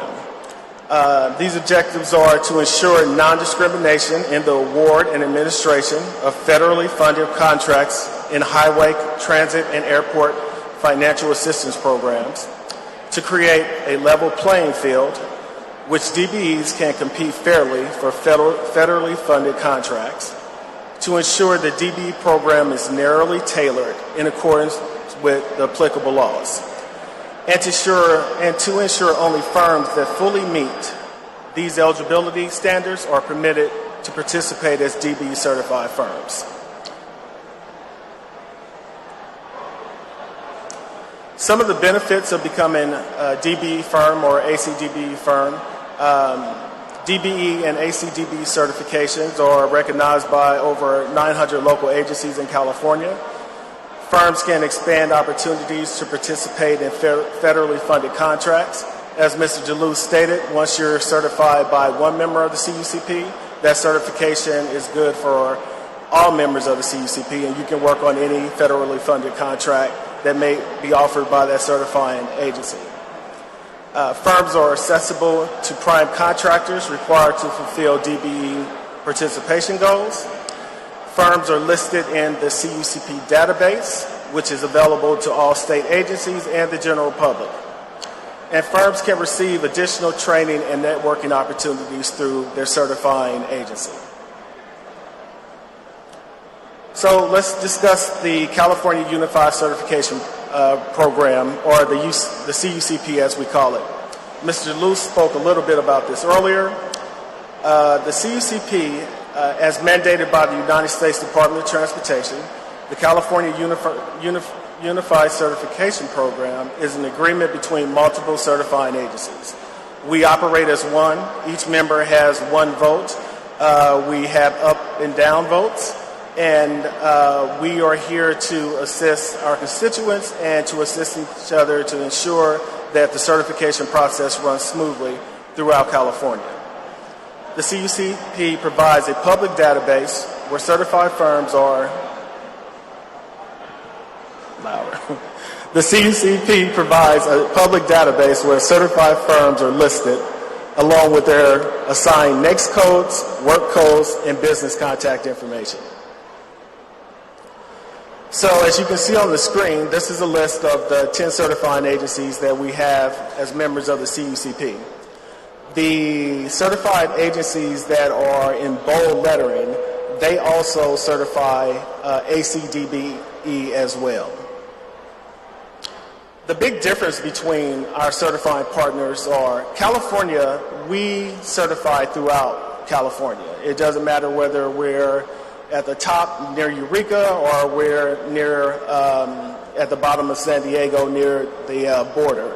Our other certifying partners have basically geographical areas that they certify in. So whatever or wherever they don't certify, that's where Caltrans comes in and we pick up that slack. So let's talk a little bit about DBE and ACDBE eligibility requirements. These are two distinctly separate programs. Again, you have the DBE program and you have the ACDBE program, which I thought was relevant to talk about since we're so close to the airport. And some of you may be looking for ACDBE certifications. So part of the eligibility requirements, there are 6 critical eligibility requirements that must be approved by all applicants. But they do not cover all the requirements found in the regulations, which are 49 CFR Part 23 and 26. But certifying agencies are required to provide documentation, tax documents, personal identification documents, business documents, to certify that the potential DBE firms meet all the eligibility requirements. And again, we're going to go through some of these requirements real quick.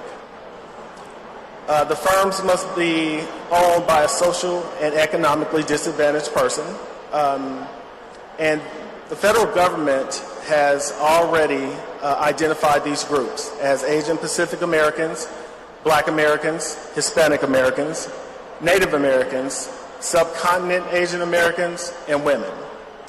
Now, if you do not fall within one of these presumptive groups, the regulations do allow applicants to submit what we call an Appendix E, which is a narrative explaining how you feel you have been socially or economically disadvantaged. And this narrative, along with the documentation, is taken into consideration when a final determination is made. Ownership is very important. To be eligible as a DBE firm, the socially and economically disadvantaged individual must own at least 51% of the firm. It must be a for-profit business, and that 51% owner must have controlling and management and daily business operation of the firm. They must have control of that. Ownership cannot be in name only or form only. And in case there are multiple owners, the 51% ownership must be comprised of socially and economically disadvantaged individuals. Control is another aspect that's very important. The regulations define control as the 51% owner of the of disadvantaged individuals possessing the required knowledge, experience, expertise, licensing, and or credentials, if required by law, state law, to own and or control the work performed by the firm and associated with the assigned NECs and work codes that you would be assigned if you are successful in the DBE process. Independence is another critical aspect. Firms must be independent business and viable and not have any dependency or relationships with another firm or firms. This means the business cannot be dependent on another firm to provide personnel, facilities, equipment, or financial support in order to do business. Also, to be eligible for the DBE program, the 51% disadvantaged owners' personal net worth cannot exceed $1.32 million. So that is another critical area that we look at during the certification process. So the business standard size, at three-year gross receipts for the average DBE firm cannot exceed $28.48 million. And for the ACDBE program, their average receipts is a little bit higher. For ACDBE certification, average receipts cannot exceed $56.42 million for airport concessions. And for new firms who are seeking DBE certification, if you haven't been in business for 3 years, that's not a problem. We basically take whatever documentation that you have. If you've only been in business for a year, we'll take a year worth of tax documents and so on. So I do want to share a little bit more information with you about the ACDBE certification. So for ACDBE firms, these businesses are located at an airport, and they're engaged in the sale of consumer goods or services to the public. ACDBE firms may be operated under various types of agreements, and these businesses conduct either management of contracts and subcontracts. They're web-based or other electronic businesses which passengers can access in the terminal. They're advertising businesses that provide advertising displays or messages to the public at the airport. And their businesses provide goods and services to concessionaires.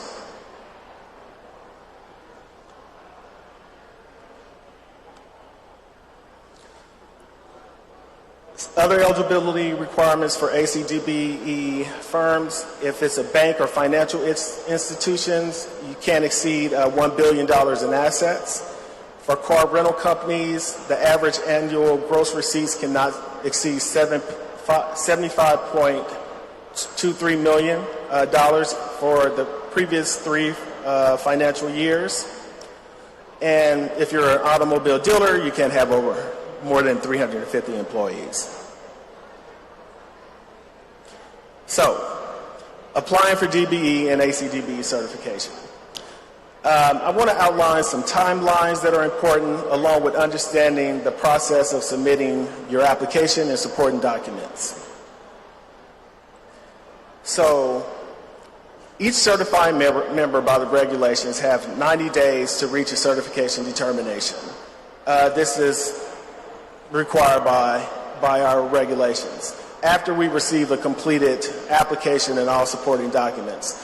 Where we run into issues is when we don't get all the documentation that is required for us to actually reach a determination. But we were able to address that because for years, basically, this was done by paper. We now have a new process where we have taken this online. So, and I'm going to explain that here in a moment. But having this new process where everything is submitted online, it takes away from us not receiving all the documents, because you have a list of information or documentation that's required, and you can't even move forward in the process without submitting the documentation that we require. So once the certifying office has received all the required documents listed on the document checklist, the application process begins. Again, that's when your 90-day timeline starts. Your application will be reviewed by a CUCP DBE certifier, and then we'll schedule an on-site interview to come see you, because we have to basically speak with you and have a list of questions that we ask that is part of the certification process. Currently, due to these COVID issues, we're conducting on-site interviews by virtually, but we will go back to visiting firms in their place of business or their homes to conduct these on-site interviews. So the biggest part of this new process is creating a vendor account online. And I'm hoping to show you that if I don't have too much technical difficulties here. So, you create your personal vendor account. This would allow you to review your profile after certification, complete annual renewals, which is required by the regulations, request changes online, submit documentation, and you can email your certifiers directly. This is the best way, the easiest way for you to get in contact with your certifier and get your request handled immediately.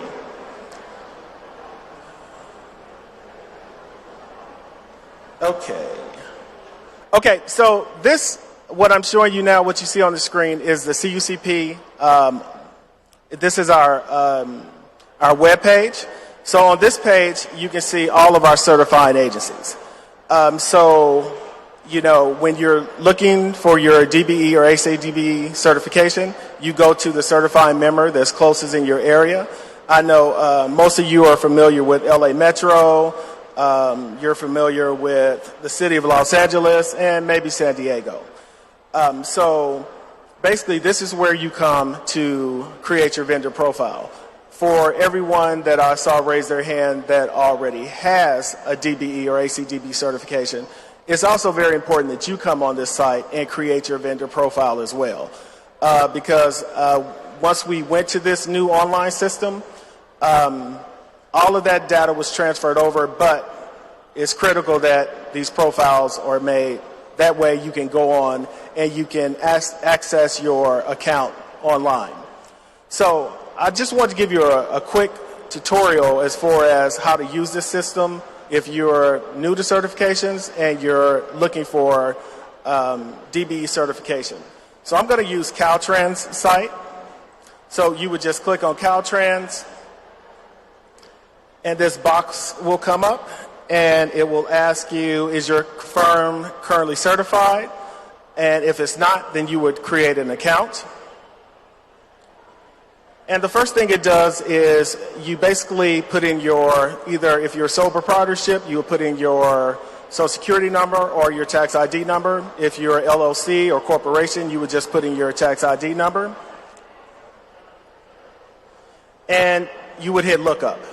If you're not in the system already, then it will basically let you know that no match was found, and then you can continue creating your profile.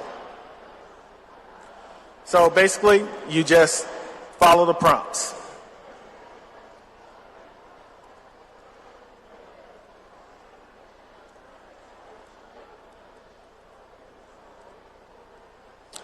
You will select what type of company you are. So I'm just going to go with sole proprietorship. It will ask you the company's ethnicity, black, gender, male,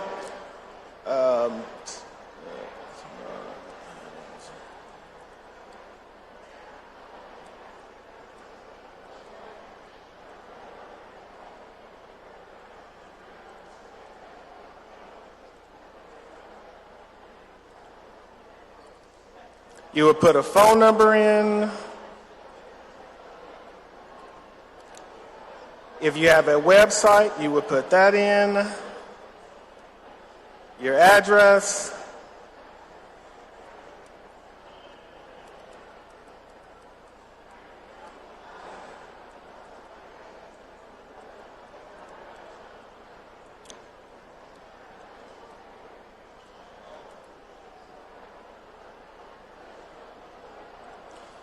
This part is very important because whatever name that you enter into this system, that's the contact person. So, of course, generally it would be your name, but some individuals have individuals in their firm that speak for them. So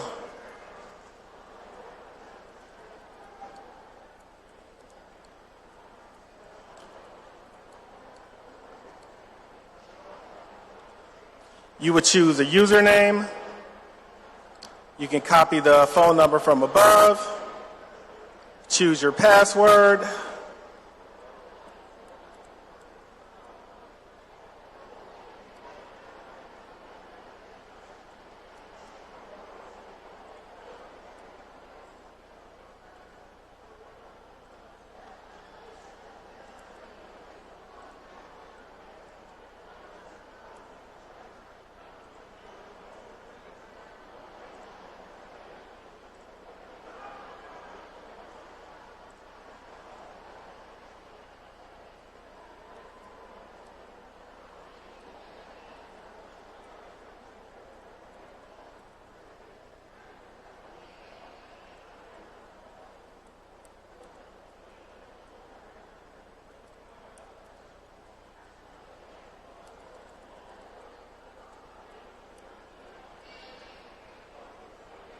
Okay.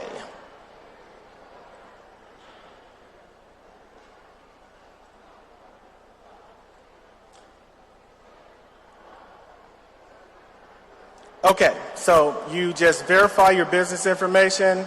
You state that you want to create an account. You hit next. And your account has been made. So then it's going to ask you for qualifications for certifications. So you would click on that button. It will basically give you the information that I've already spoken with you about. And it will ask you, is your business currently certified in California? If it's not, then you will go down to the next link, and you want your business, and it will ask you if your business is located in California. And then it's going to ask you to submit a new DBE or ACDBE application. So again, it takes you through each prompt for you to create your vendor profile and to submit your application. So again, you click on your business name, it pre-populates, and then it's going to ask you your eligibility questions. Is your firm owned by a 51% person who is socially and economically disadvantaged? Or are you a U.S. citizen? Does the firm meet the eligibility requirements of small business? Is your firm organized as a for-profit business? Does the personal net worth of the majority owner exceed $1.32 million? No. Is your firm located in California? Yes. And you hit return.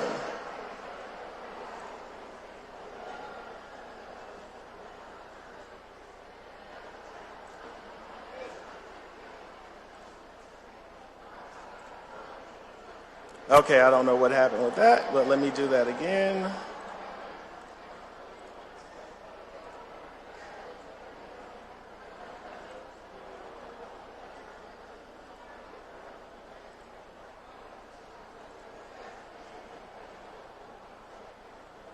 Oh.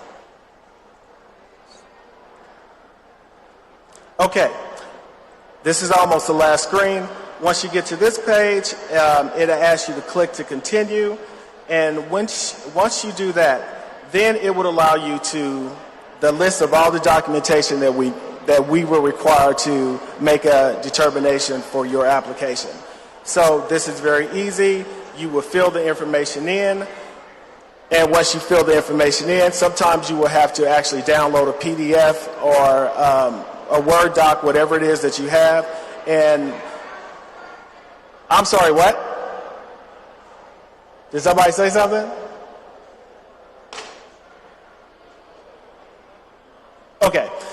So once you complete that information, then the process is complete, and it will be routed to a certification analyst for them to begin the determination process. So we've had a lot of questions about this new system that we're using. So that was just a quick tutorial as to how to navigate it. So that actually completes my presentation. Does anyone have any questions about the certification process? what if you're a new firm and you haven't filed taxes yet because you're in business under a year? That's a great question. The question was, what if you're a new firm and you haven't filed taxes because you haven't been in business for a year? That's fine. We take that in consideration. So once you fill out your application, you would state that, let's say you started your business in 2022. We will understand that you don't have any business taxes, but you may have personal taxes that you filed in the last 2 to 3 years, the last 3 years. So we will request that you submit those documents. Anyone else have any questions? Yes, please. Thank you very much, Curtis. Talking of taxes, should you I know you have to be below 1.2 million. 1.32 million. 32, yeah. Is it a minimum? Yes. What is it? When you say, okay, so that I the maximum. You must not exceed 1.3. Yes, you cannot exceed 1.32 million. Anything lower than that is fine. Okay, thank you. For a new business, that's what I'm talking about. Should you have done some businesses up to a certain amount before you qualify for certification? No, there's no qualifications as far as that goes. That 1.32 million is just your personal wealth, not for your business, but yours, individual. Thank you.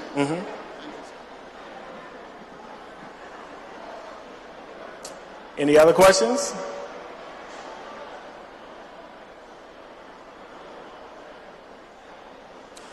Okay. Thank you for your time. Appreciate it.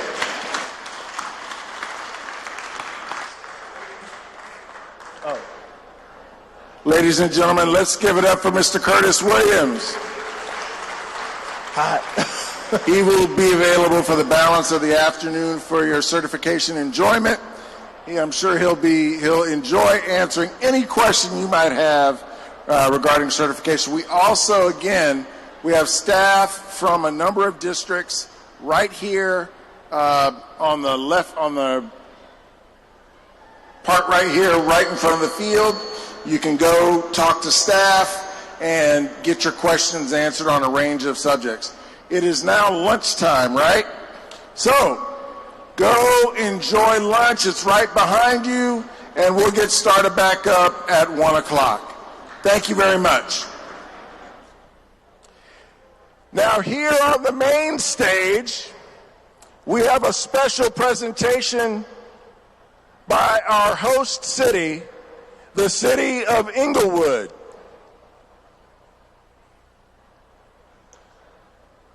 Right now, I'd like to call to the stage Miss Lisa Trifoletti, who is the project manager for the Inglewood Transit Court Connector project. And she and her panelists will provide an overview and an introduction to the ITC, the Inglewood Transit Connector. And so with that, Lisa? Everyone, let's give Lisa a round of applause. Thank you. It's all yours. Well, welcome everybody, and we really appreciate all of you being here today. Again, I'm Lisa Trifoletti. I'm the consultant to the City of Inglewood.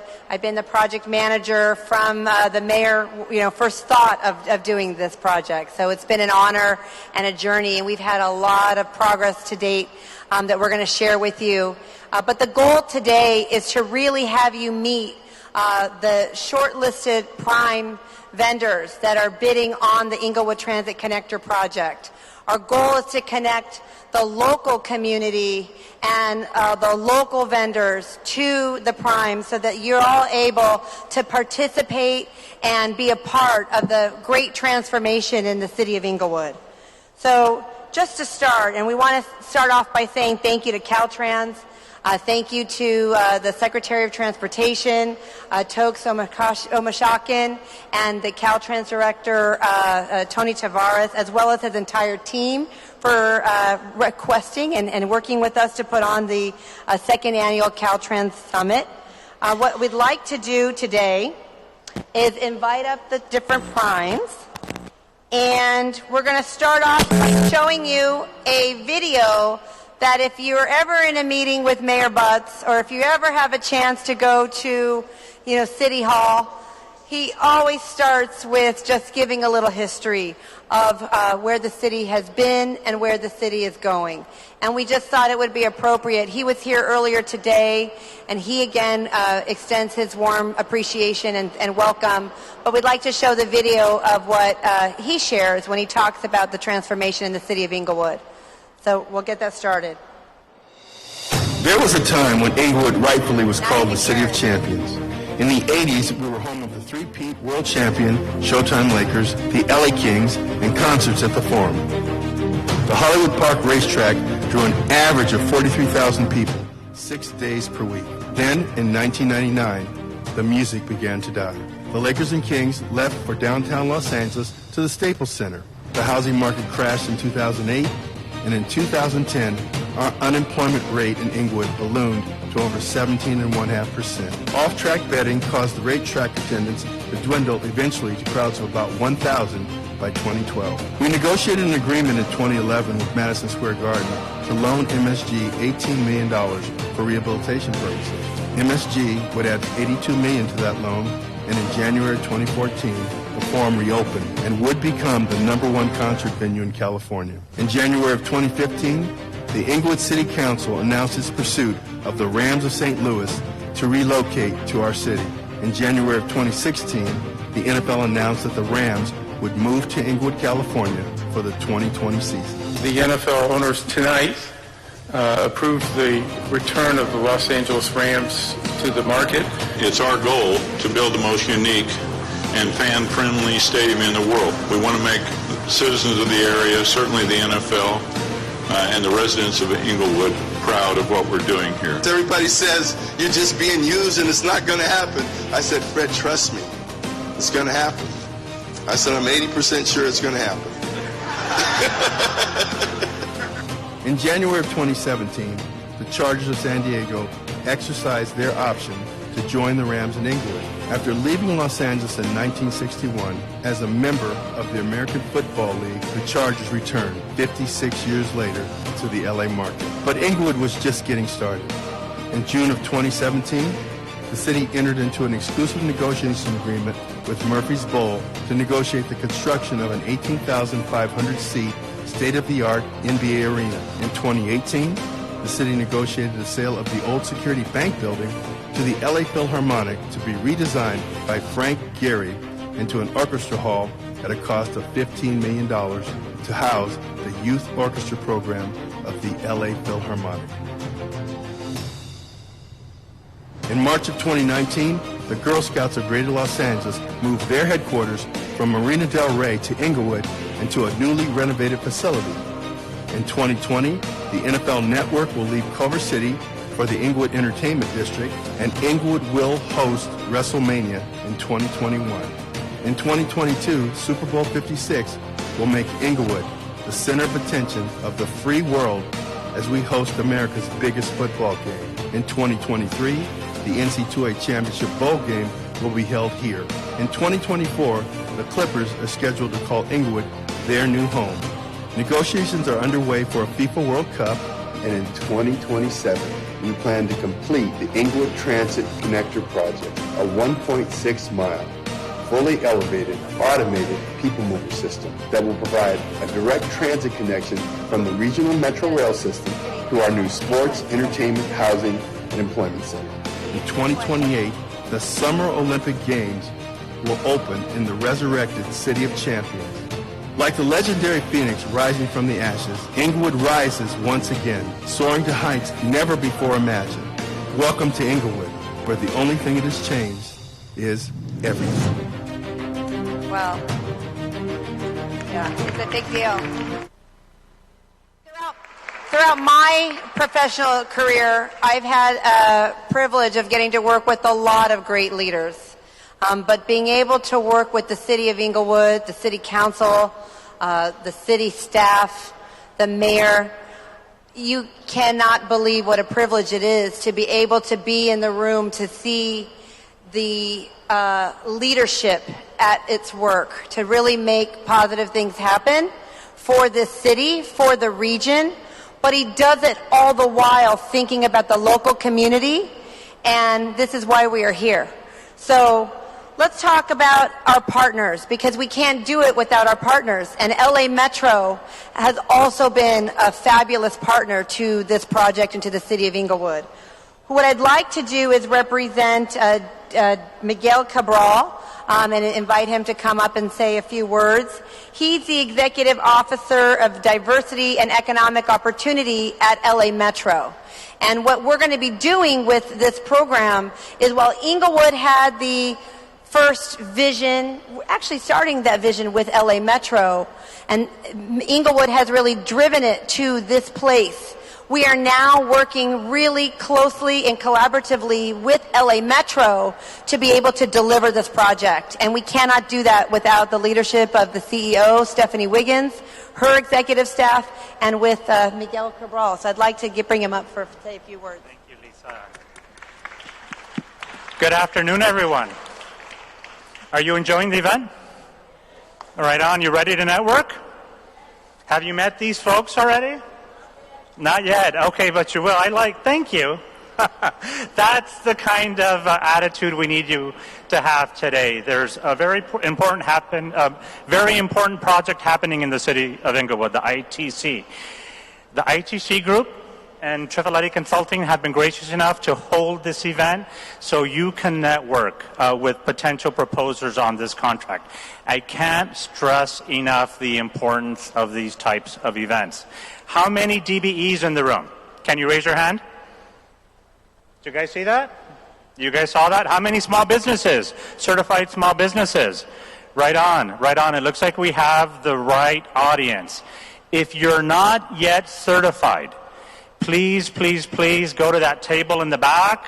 My team's going to hate me. It's the Metro table, but we certify disadvantaged business enterprises. Get certified immediately if you're eligible to get certified. An online process. I should have started with my introduction. I never follow this. My team wrote some great notes, but I never follow it.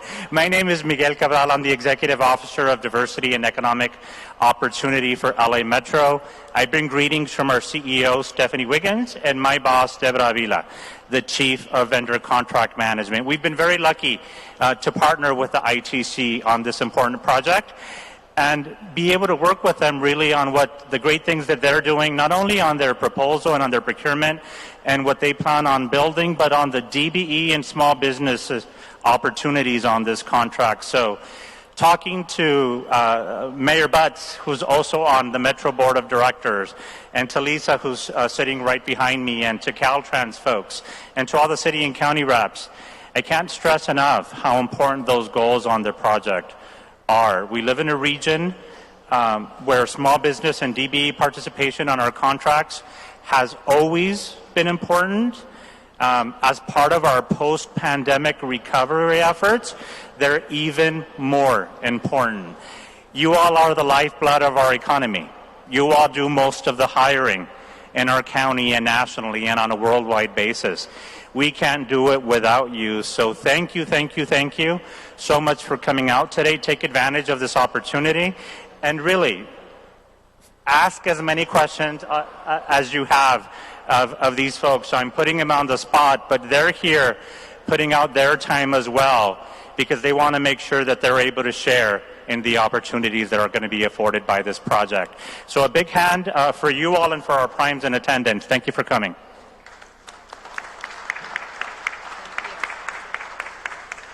Okay, so we're going to just give you a little overview, and I know many of you all have seen this presentation, but a lot of new faces are in the audience, so I want to make sure we give you an overview about the project and the progress we've made to date. So let's just start on, how this whole thing came about. Going back to 2017, Mayor Butts, Supervisor Mark Ridley Thomas at the time, and Mayor Garcetti, they asked the question to LA Metro and said, why can't we just extend the Crenshaw line to SoFi? And originally when the Crenshaw line was conceived, the stadium wasn't here. So they had made plans before, and what had happened is we're in this beautiful venue, and you know it serves 70,000 people, up to 100,000 people, even in major events. So recognizing that this is not just the home of an event center, this is a home for future housing, employment. You're seeing major corporations move into Inglewood. This is a venue that goes beyond just, the Olympics and the events, but it's truly transformative to the region. So when Metro studied this independently on their own, they acknowledged the high ridership, the potential of making that connection, and the need to connect transit to the city center. But they also determined that it was more akin to what LAX is doing. LAX is developing an independent automated system that gets to and from the terminals to the Crenshaw line. And they really thought that that was the more appropriate concept here. So the mayor took it to the next level because he knew that we had to connect that first last mile gap. Let's go to the next slide. Now you know that the city's going to host the Olympics. We are literally fighting to make sure that this is operational by the Olympics. They just announced that it's also going to be the home in 2026 for the World Cup, which is very exciting. You know that we have opening and closing ceremonies here, and this stadium really puts the city and the region and California on the world stage. So this program, this ITC project, is intended to be a legacy investment that will not just serve Inglewood, but will serve the community at large. So what is the project? We've been studying this. We've been doing environmental analysis, working with community, working with stakeholders, working with property owners. We have a 1.6-mile elevated automated transit system proposed. It's designed not to lose one lane of traffic because we know that the city is growing. It's going to have 3 stations, one connecting at the downtown Inglewood Market Street station, one connecting across the street from the Forum, and one connecting across the street from SoFi Stadium, which is a very short walk also to the new Clippers Arena. And if any of you have seen the Clippers Arena, if you drive down Prairie, you'll see that's under construction with the goal of that being open and operational by 2024. It's going to be one of the state-of-the-art basketball centers. So we do not know exactly what technology. You see a range of folks here with a lot of different options for technology. It could be rubber tire, it could be cable-propelled system, it could be monorail. But what we have done is we've advanced the plan to be able, to the next slide, to show just how important this program is. For the community that lives in the shadow of LAX, with many homes in the flight path that have experienced a lot of, the air pollution in this vicinity, this area demands and deserves environmental justice and a clean tech infrastructure. And you see the ridership has a lot of promise. We were able to win the 3rd largest grant 2 years ago next to BART, next to the Metrolink, because not just of how many people we serve, but who we serve. And who we serve is a designated disadvantaged low-income community. It's a majority black and brown community here in Inglewood. And this is a project that not only has amazing air quality benefits, reductions in greenhouse gas, but it serves people that have been denied a connection to transit. And we are working every day to get this city transit ready. Go to the next slide. We're not doing this, though, without partners. We just talked about LA Metro. Another partner is the building trades. We've signed a project labor agreement. We know that we're going to have over 11,000 construction jobs, $822 million in labor income through the county from this project, and over $2 billion in economic output for the county.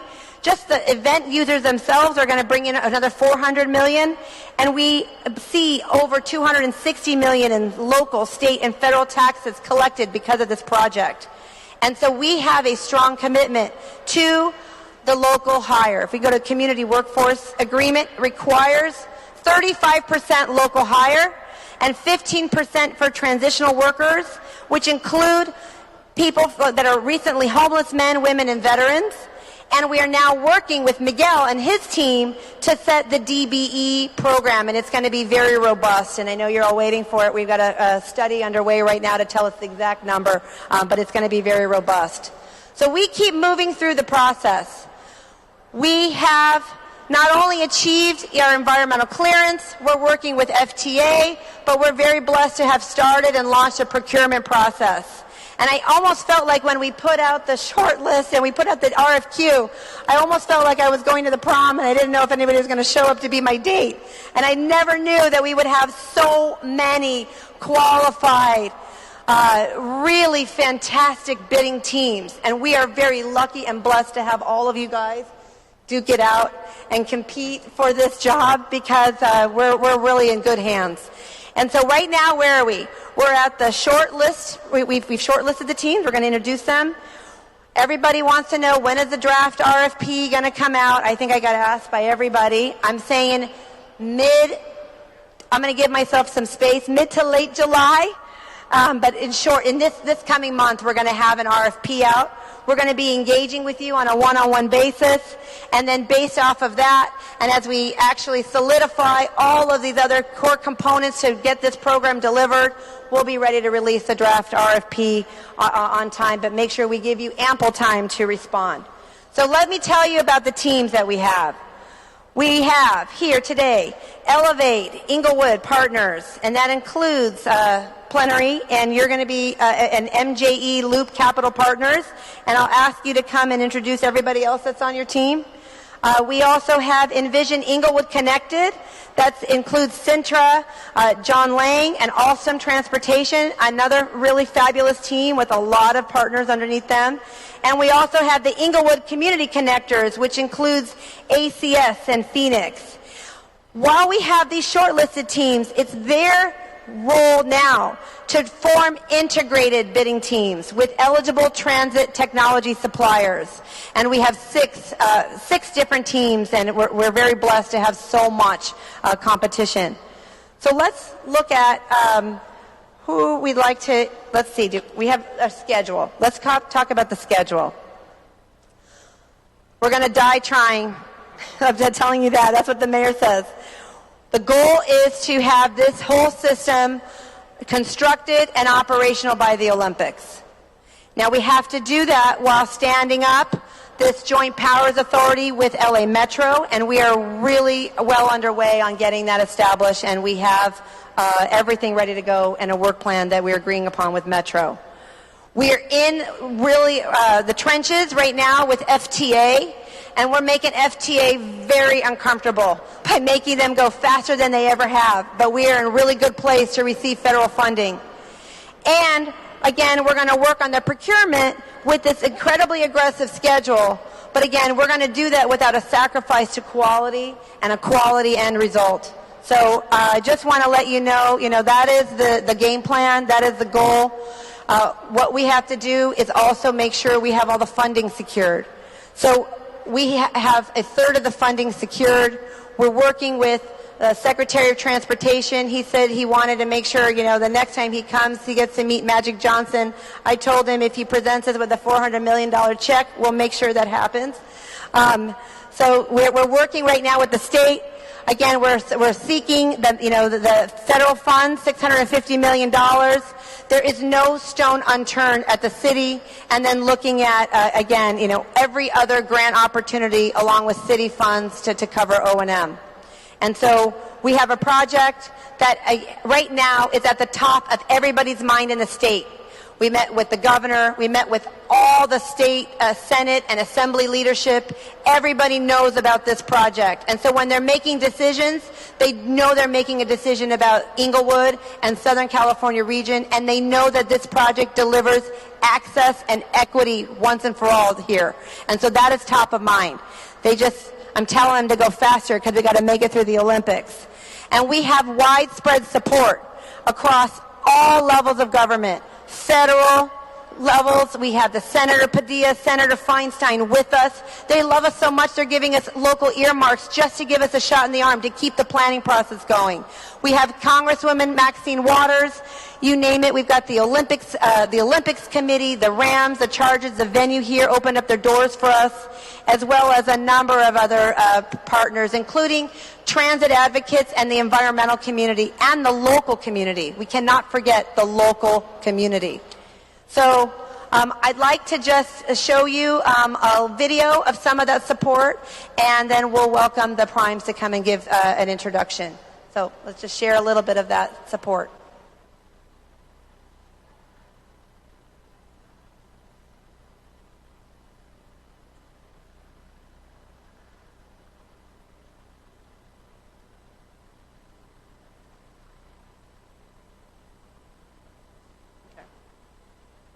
Welcome. I'm Councilman Eloy Morales from the City of Inglewood.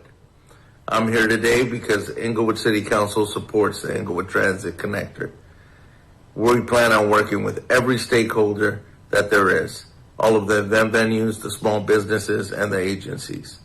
Our residents are behind us on this because they know how important it is for the City of Inglewood. Not only will it spark a tremendous job growth throughout the City of Inglewood, but it'll help create the environment that'll welcome the Olympics. We're glad you're here today. Us, we're in it for the long haul, and we're going to make this happen. Please join us. We invite you to be part of it. Thank you.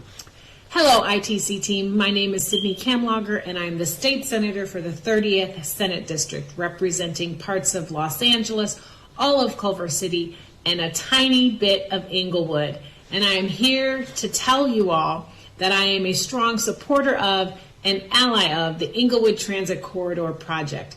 It provides jobs, it will be an economic engine to the community, and it will provide tangible benefits that will reach tens of thousands of Californians across my district and beyond. I want you to know that you are not alone in your struggle. We have been fighting for more transportation dollars into Southern California and into Inglewood specifically for a while, and we are not giving up the fight. I want you to know that I am a longtime ally of the labor movement and of the economic justice movement, and I am standing with you. Thanks so much. Hi, everybody. State Senator Ben Allen here at SoFi Stadium. My first time here, actually, since it's been completed. And it's just so exciting to see this state-of-the-art facility that's going to be serving our community so well over the years to come, including the opening ceremony at the 2028 Olympics. And it's in that spirit that we really want to say how excited we are at the state level, those of us who represent Los Angeles, about the Inglewood Transit Connector. That's going to hook up this important facility, the Forum, the new Clipper Stadium, but also all the new housing and retail projects that are going to be happening here in Inglewood, hooking this whole area up with the metro system, our growing metro system, the Crenshaw line, so that people can get to and from this area, including major sporting events, through public transportation. It's been fantastic for me to get to go to other places in the world, go to see a sports event, go to see a concert, and do it on public transportation. It's time that we be able to do that here in Los Angeles, here at these incredible facilities in Inglewood. So I'm excited about this RFQ process, and just want to say to everyone who's participating, you're doing something really important for Los Angeles. You are going to provide a way for people to get to and from this important part of the city through public transportation, so we can put traffic and smog and congestion behind us and get to these facilities in a clean, green way. I'm Assemblymember Isaac Bryan, representing the 54th Assembly District in the city of Inglewood in the state legislature. I strongly support the ITC. We've got to bring green transportation, green infrastructure, and new jobs to Inglewood. I join you to join me in supporting the ITC and all the great things that are happening here in Inglewood.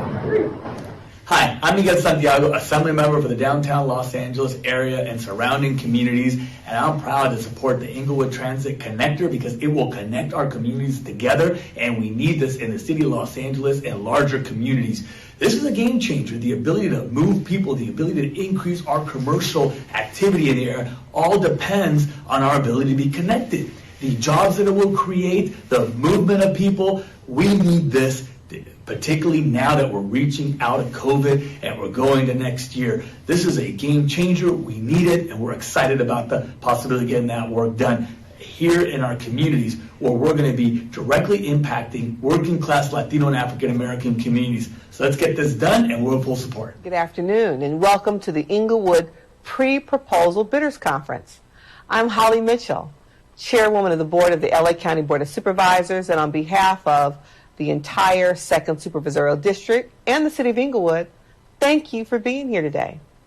Today you'll hear from leadership and our partners about the importance of the Inglewood Transit Connector, and I want to underscore the value I see of this project for our community. Right now, a greater share of residents in and around Inglewood lack access to a vehicle compared to other neighborhoods in Los Angeles. And this region also currently lacks well-connected mobility options that make it easy for people without a car to get around. The lack of mobility options has had a direct impact on the health and wellness of our most vulnerable communities that are more likely to suffer from air pollution-related diseases. A new day in Inglewood is arriving. This RFQ is an important step to ensure that the local investments in the Inglewood Transit Connector are reaching our residents to provide a necessary connection to the K-line for the Inglewood community. As you consider submitting proposals for this project, I want to underscore that context matters. We hope to see thoughtful proposals that address the real needs of communities around the proposed site and to see proposals that benefit the most impacted residents in this area. Thank you once again for being here. I'm ready to get to work, and I hope you are too. Okay. Well, let's start off by introducing the Elevate Inglewood team. And I'll introduce Dale Bonner, the Executive Chairman of Plenary Concessions, and Marlon Smith, the Managing Partner of JLC Infrastructure.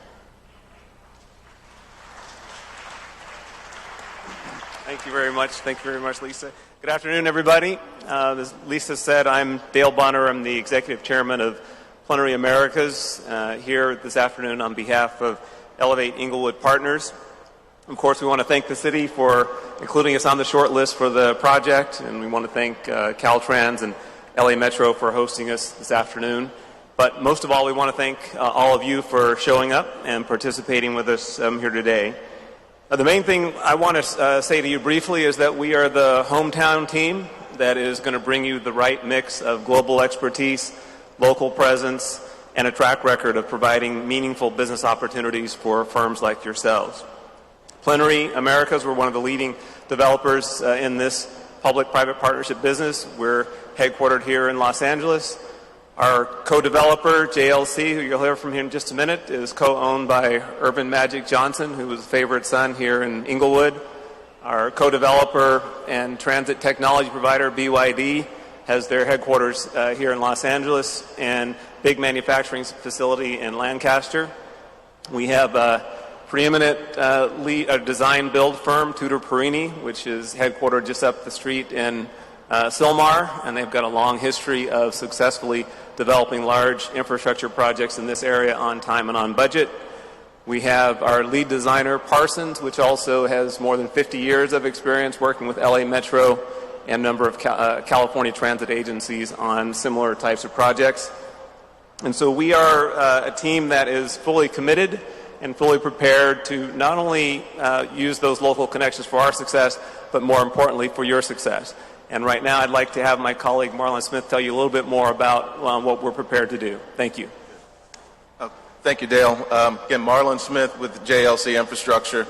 I tell you, projects like this is one of the reasons, we got into business, to invest and develop infrastructure that not only improves the cities where the infrastructure is located, but also provides opportunities for the firms and businesses that are around those. And I can think about all the projects we've invested in where we've had and shown a tremendous commitment to working with local firms and creating thousands of jobs and opportunities. So I don't think you can get more local than us, and we understand the importance of local businesses to making the project successful. And so I think you'll find us very approachable, and we look forward to working with you.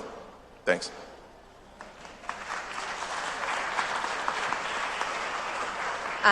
Next, I'd like to introduce the Envision Inglewood team. And I'd like to introduce Bert Summers. He's the contracting director for Ferrovial Construction, and Dr. Giovanna Brassfield with Brassfield and Associates. Thank you, Lisa, and thank you, small business community, for taking the time out of your valuable day to join and hear about this project. My name is Dr. G. I have the honor of working very closely with you in the future. I am working as inclusivity. Sorry, guys.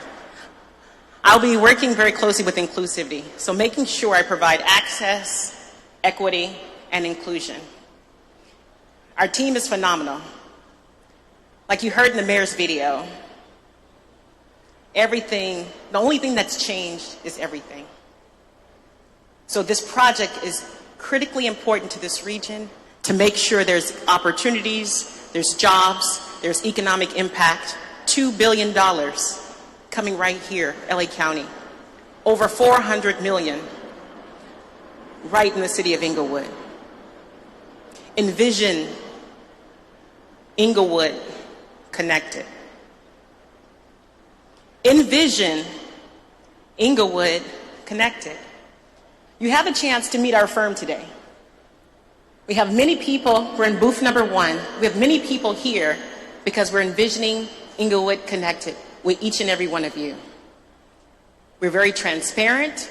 Our goal is to make sure that we're engaging the small business community, the DBE community, and of course the local workforce right here in the city of Inglewood.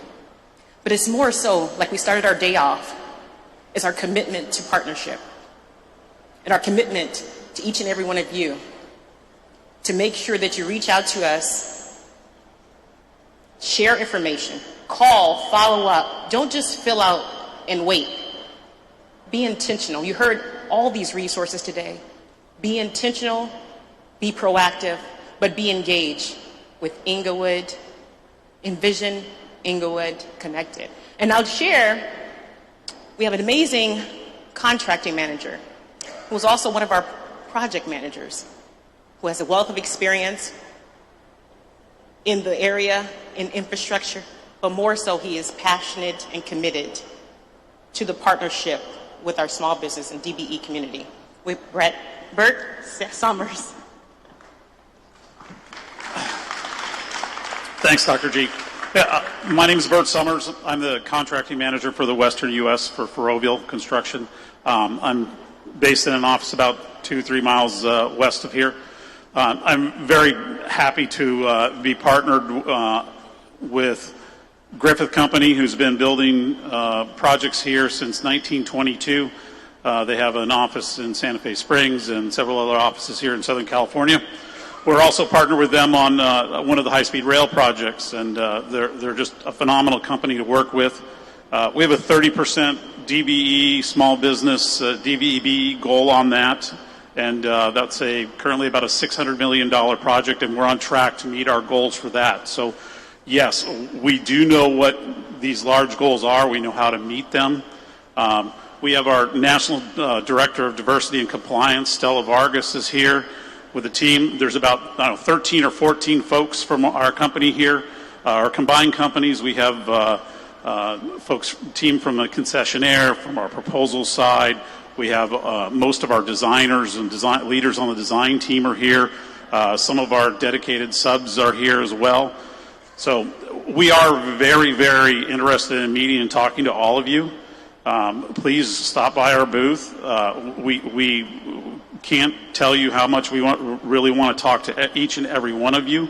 And if you reach out, we will reach back out to you. So thank you very much. Thank you. And our last team is the Inglewood Community Connectors. And I'd like to introduce Steve DeWitt. He's the Senior VP of Business Development for ACS, as well as Jeremy Eby, who's the CEO of Phoenix Infrastructure. Hi. Afternoon, everybody. Great to be here. As Lisa noted, my name is Jeremy Eby, founder, CEO of Phoenix Infrastructure Group, and along with our partners at ACS, the equity team, our partners with Aztec, IBI, and Dragados, we're excited to be here as the Inglewood Community Connectors. What can I say? This is a tremendous project, a great project, one that will bring tremendous value to the community, and we're excited for Inglewood for that. One thing I do want to note, Lisa mentioned a lot of the benefits, sustainability, dynamics with the technology, innovation. But we think, obviously, the most important portion of this that we can control right now is jobs, wealth creation, small businesses. At Phoenix Infrastructure, that's a big part of what we try to do. And obviously, in engaging with ACS, that's a big part of our role as well, in creating opportunities for essentially this team here, the folks here. I started my own business, similar to you, had a vision, burned my boat, and made the commitment to create value. And so within the equity team and at every vertical, at every level, we're going to continue to do that on behalf of the community here, on behalf of small businesses, on behalf of DBE businesses. So look to engage us. We want to engage you directly. I've run out of cards already, but I will take yours definitely, and we definitely look forward to working with Lisa and the team here in developing a project that will really, and as I want to note, really transform this community. And we want, within that transformation over the next 10 years of this community, the citizens that live here, the businesses that are based here, to benefit from that. So thank you again, and looking forward to talking to you more in the future.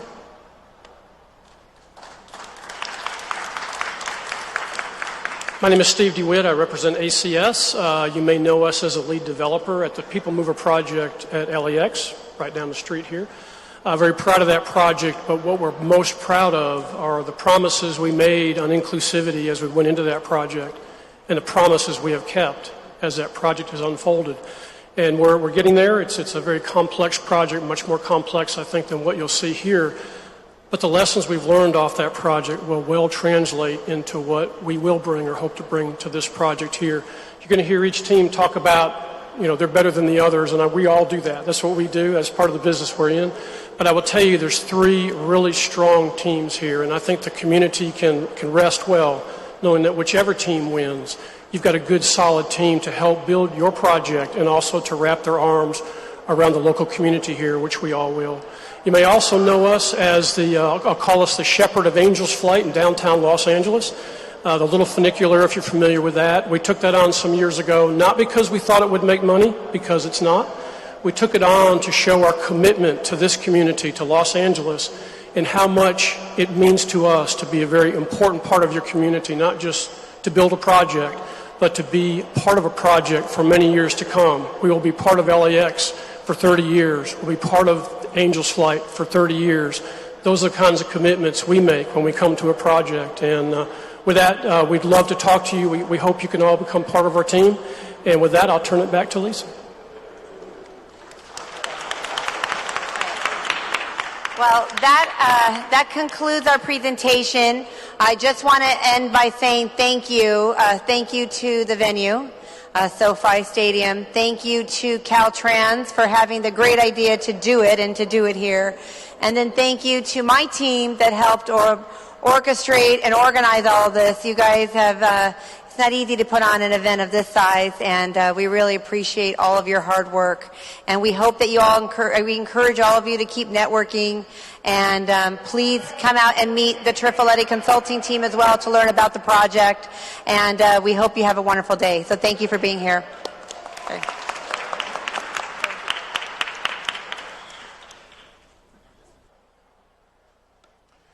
Good afternoon, ladies and gentlemen. On behalf of the entire staff and leadership at Caltrans and our partners with the City of Inglewood, LA Metro, and LA County Public Works, I want to thank all of you for participating in this year's second annual DBE Summit right here at SoFi Stadium. At this time, we are going to close out our event. I want to thank everyone who made the time to come out and participate with us this afternoon and this morning. We heard from a number of amazing speakers that provided really key and critical information to help support prime and subcontractors compete successfully to participate on federally funded contracts. We want to continue to encourage you to reach out to and engage with Caltrans staff.